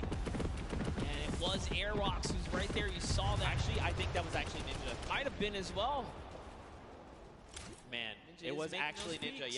Yep. It was in fact Ninja. Look at, I mean, look at me, people. How many fantastic names. Sean O'Malley, Tifu, Nav, Kurt, JD, Wildcat. You know, they were pushing Ninja. Marksman is here with JT Brown. They're already on 9 eliminations. Wow, this is a huge game for Marksman here and JT Brown. If they can snag this victory, we don't know what that top 10 is going to be looking like after that. Dude, everyone said, this is game 4. All right, let's go ahead and go full send. This is it. Showing what they got, man. Dude, even Jelty, look. Jelty's still here. He's still hanging out. He's been by himself, remember, since Pleasant Park, and he's still putting in work. Marksman and JT right now is going to try and rip the shield off of this player. 2 tags. There is the third. That means that player has little to no shield left. And look at this. A shooting gallery. Everyone flying around. White damage number goes. Monster, they're out the storm. Can they be picked up? They cannot. So close. They were doing such a great job working together to lay down that fire there. And there's still more players nearby. He's trying to see what he can get. That was a great shot right there. That one might actually convert, but it doesn't matter. He has to get to the next spot, and it does. It was Nick Merckx who ends up falling to the zone at that moment because he has so much damage. And look at this. Marksman says, you know what? You don't get that for free. He's breaking it on down right here. Marksman wants this, dude. You can tell just by the way he's moving. He wants his victory out. Now, keep in mind, everyone here just hit top 15. That's an initial round of placement points. 3 for every single person on the board. This is huge. Airwalks already has 4 eliminations as a team right here. RO, Grom, and Airwalks. He's found someone else he wants to start pressuring. Those are his builds, though. Can he get this wall right here? There it is. Quick replacement. You didn't even see it. But just like that, it was his. That's a huge shot. Can he get the push through right now? We're looking at Airwalks in the bottom right screen here. In goes another replace. He's so fast. It was Ninja, making it look easy. And now look across the way. Marksman took the high ground. He does take fall damage. JT Brown and Airwalks, they're going up right now. Down below, Lachlan, Mackenzie, Grime is still here. This is an all-out brawl right now, Monster. No duo is that close together. You've got Aiden. He's by himself because Rob was eliminated earlier on by Tifu. Lachlan's got himself caught in a box. And look, Marksman is using those chug splashes. He's like, look, now is the time. I know down below there is an enemy, and he is a threat. I have to be in the best possible spot. Honestly, way to keep cool for Marksman. Recoups with his teammate right there. He's just regathered himself, use those chug splashes, and that's why they're the best heal in the game. They're just back just like that. Sean goes down. Courage also goes down in one failed swoop, and that was Aiden who picked them all up. And look at this Marksman. He's still holding that high ground right now. Airwalks just got taken out by Aiden and Jacob, so Jacob is still in the running here. We saw him clutch a game earlier today. Can he do it even with no material once again in another game here? But it's going to be a tough one as Marksman and JT Brown are so healthy and looted in the high ground right here. Aiden actually just straight up wraps up Jacob right there. Dude, they have materials. They just use a chug splash between them. Look at everyone else. It's Lachlan and Aiden. Now Aiden picks up Lachlan, but this is a 2v1, and Aiden is not in the right position right here. He needs to try and come up. He's going to be taking a ton of storm damage right now, Monster. What can he do? He can't be counted out, though. Aiden is a qualifier here. Even with the double raining fire, what's it going to happen? JT Brown has given up the positioning, and he actually connects right there. And JT Brown wraps up Aiden in the final moments of the Pro-Am in Game 4. With a huge game, 12 total elims for JT Brown and Marksman. Dude, well executed. You could tell. I mean, like you said, this is Aiden, right? This guy's been in situations like this before. He knew what he had to do. He tried to go for the high ground. Marksman, though, intelligently said, look, you know what? I'm going to block Aiden from getting this high ground. I know my dual partner has the angle. He's telling me he has the angle. Look at this. JT drops back down as Aiden says, look, I got to double back. Nope. JT is here. He is ready, and he lands a combat to the face for the victory royale. What a sleeper of a duo right there. JT Brown says, you know, I'm partnered on Twitch for a reason.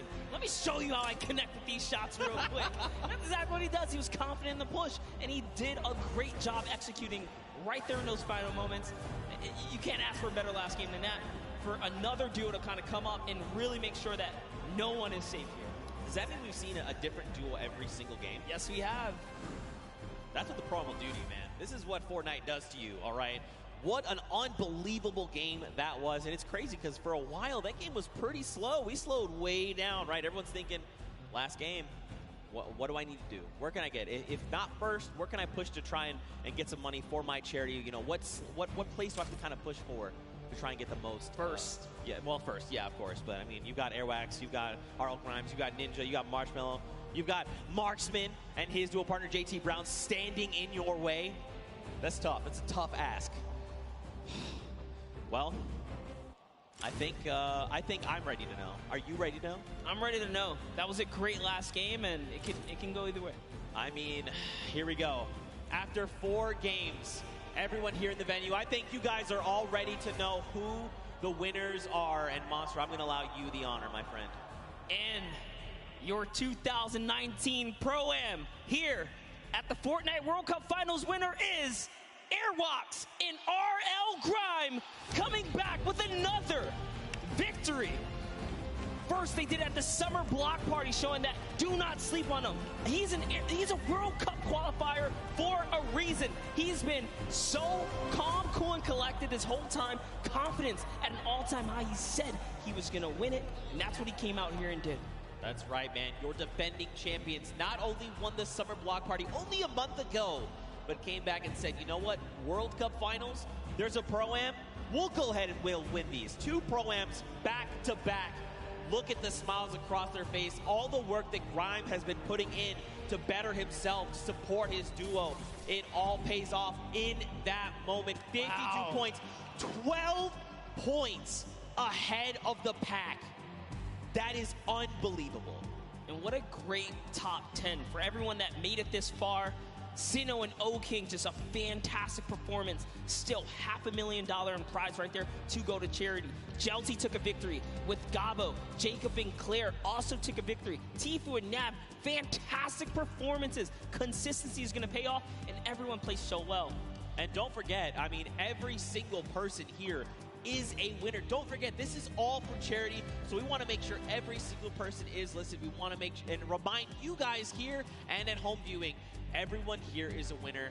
This was so much fun. What a great tournament. Here is our final pages right there. You see Jordan Ewok up there, Nick A30, Max Carver, John Ha and Wade. We saw a little bit of them, 7 and PC Siquiera right there as well. And as the list goes on, everyone here is going to be able to contribute to a great cause of their choice. Yeah. And offer the name of good right here on their some good old Fortnite action. Here's your last page. There you go, man. Everyone walks away a winner, like you said, for the charity of their choice. At the end of the day, that's what all this was about, right? Just giving back a little bit, make sure they're supporting the world, making the world a better place. You like to see it. What an unbelievable day. Any final thoughts from you, my man? I mean, it's been a long day. I've definitely had a long day. This has been, you know, Monster D-Face and Zeke taking our last swings up here at the desk, and hope you guys enjoyed. But with that, we're gonna go ahead and send it down to Golden Boy. He's got the rest for us. Thank you so much, gentlemen. It was a long day, grueling competition from the Creative Showdown all the way down now to the next Fortnite Pro-Am. It was incredible, though. And as you all know, we have our winner. Welcome to the winner's circle. Once again, it's Airwax and Grime.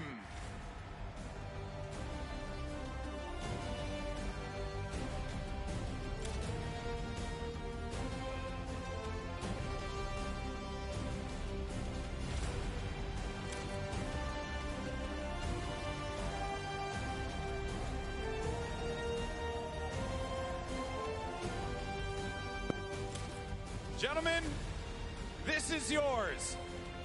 Your 2019 Pro-Am champions, the two-time Airwalk and RL Grime!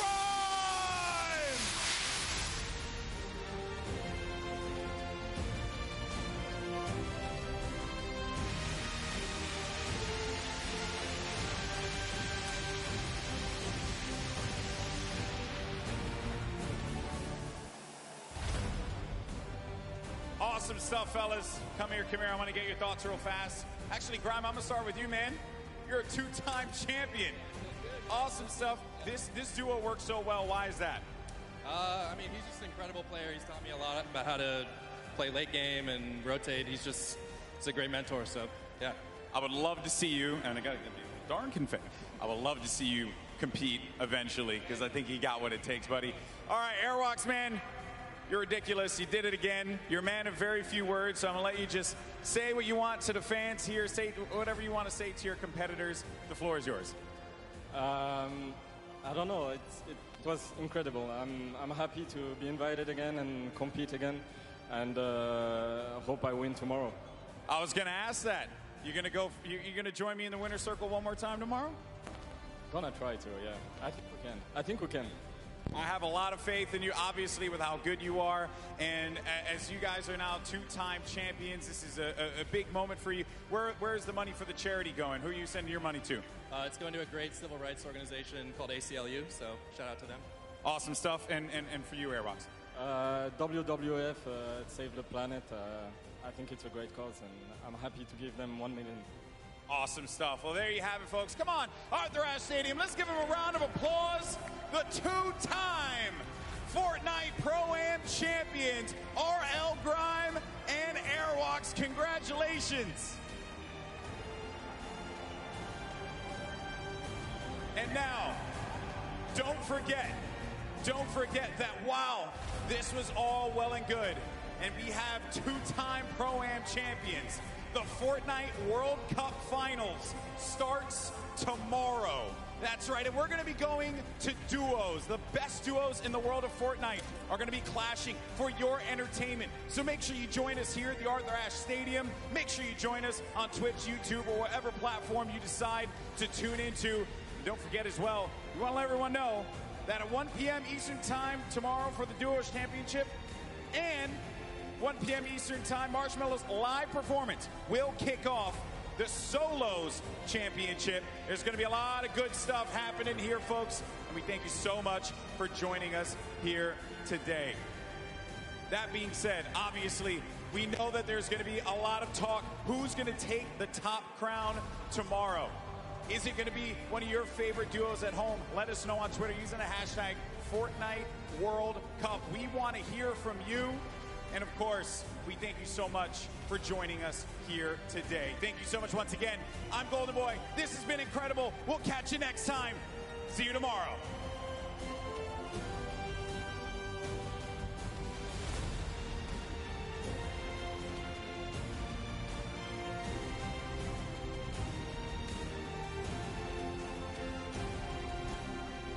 You've been waiting for. The countdown is about to begin. The players are loaded into the island. It starts right now. All the way out from South Korea. There they are. It is all up to Sinnoh here. Wildcat down low. He takes the shot, and it's Sinnoh with a victory royale. Does it off, and he gets ownership of the wall. You never want to go toe-to-toe with Aiden in the box, baby. Let's go, Myth. Get hype there. Oh, no, Myth. Not like this. He tries to get out. He does manage to stay alive. Oh, no. He loses the high ground. Jacob, look. Oh! The side shot of Closey. Nick, it was Nick. Every single time, it's Nick. Where is he sitting? Close needs to land these shots up. He's got no HP. Can he do? He does. Oh! He has to make something. Neither of them have the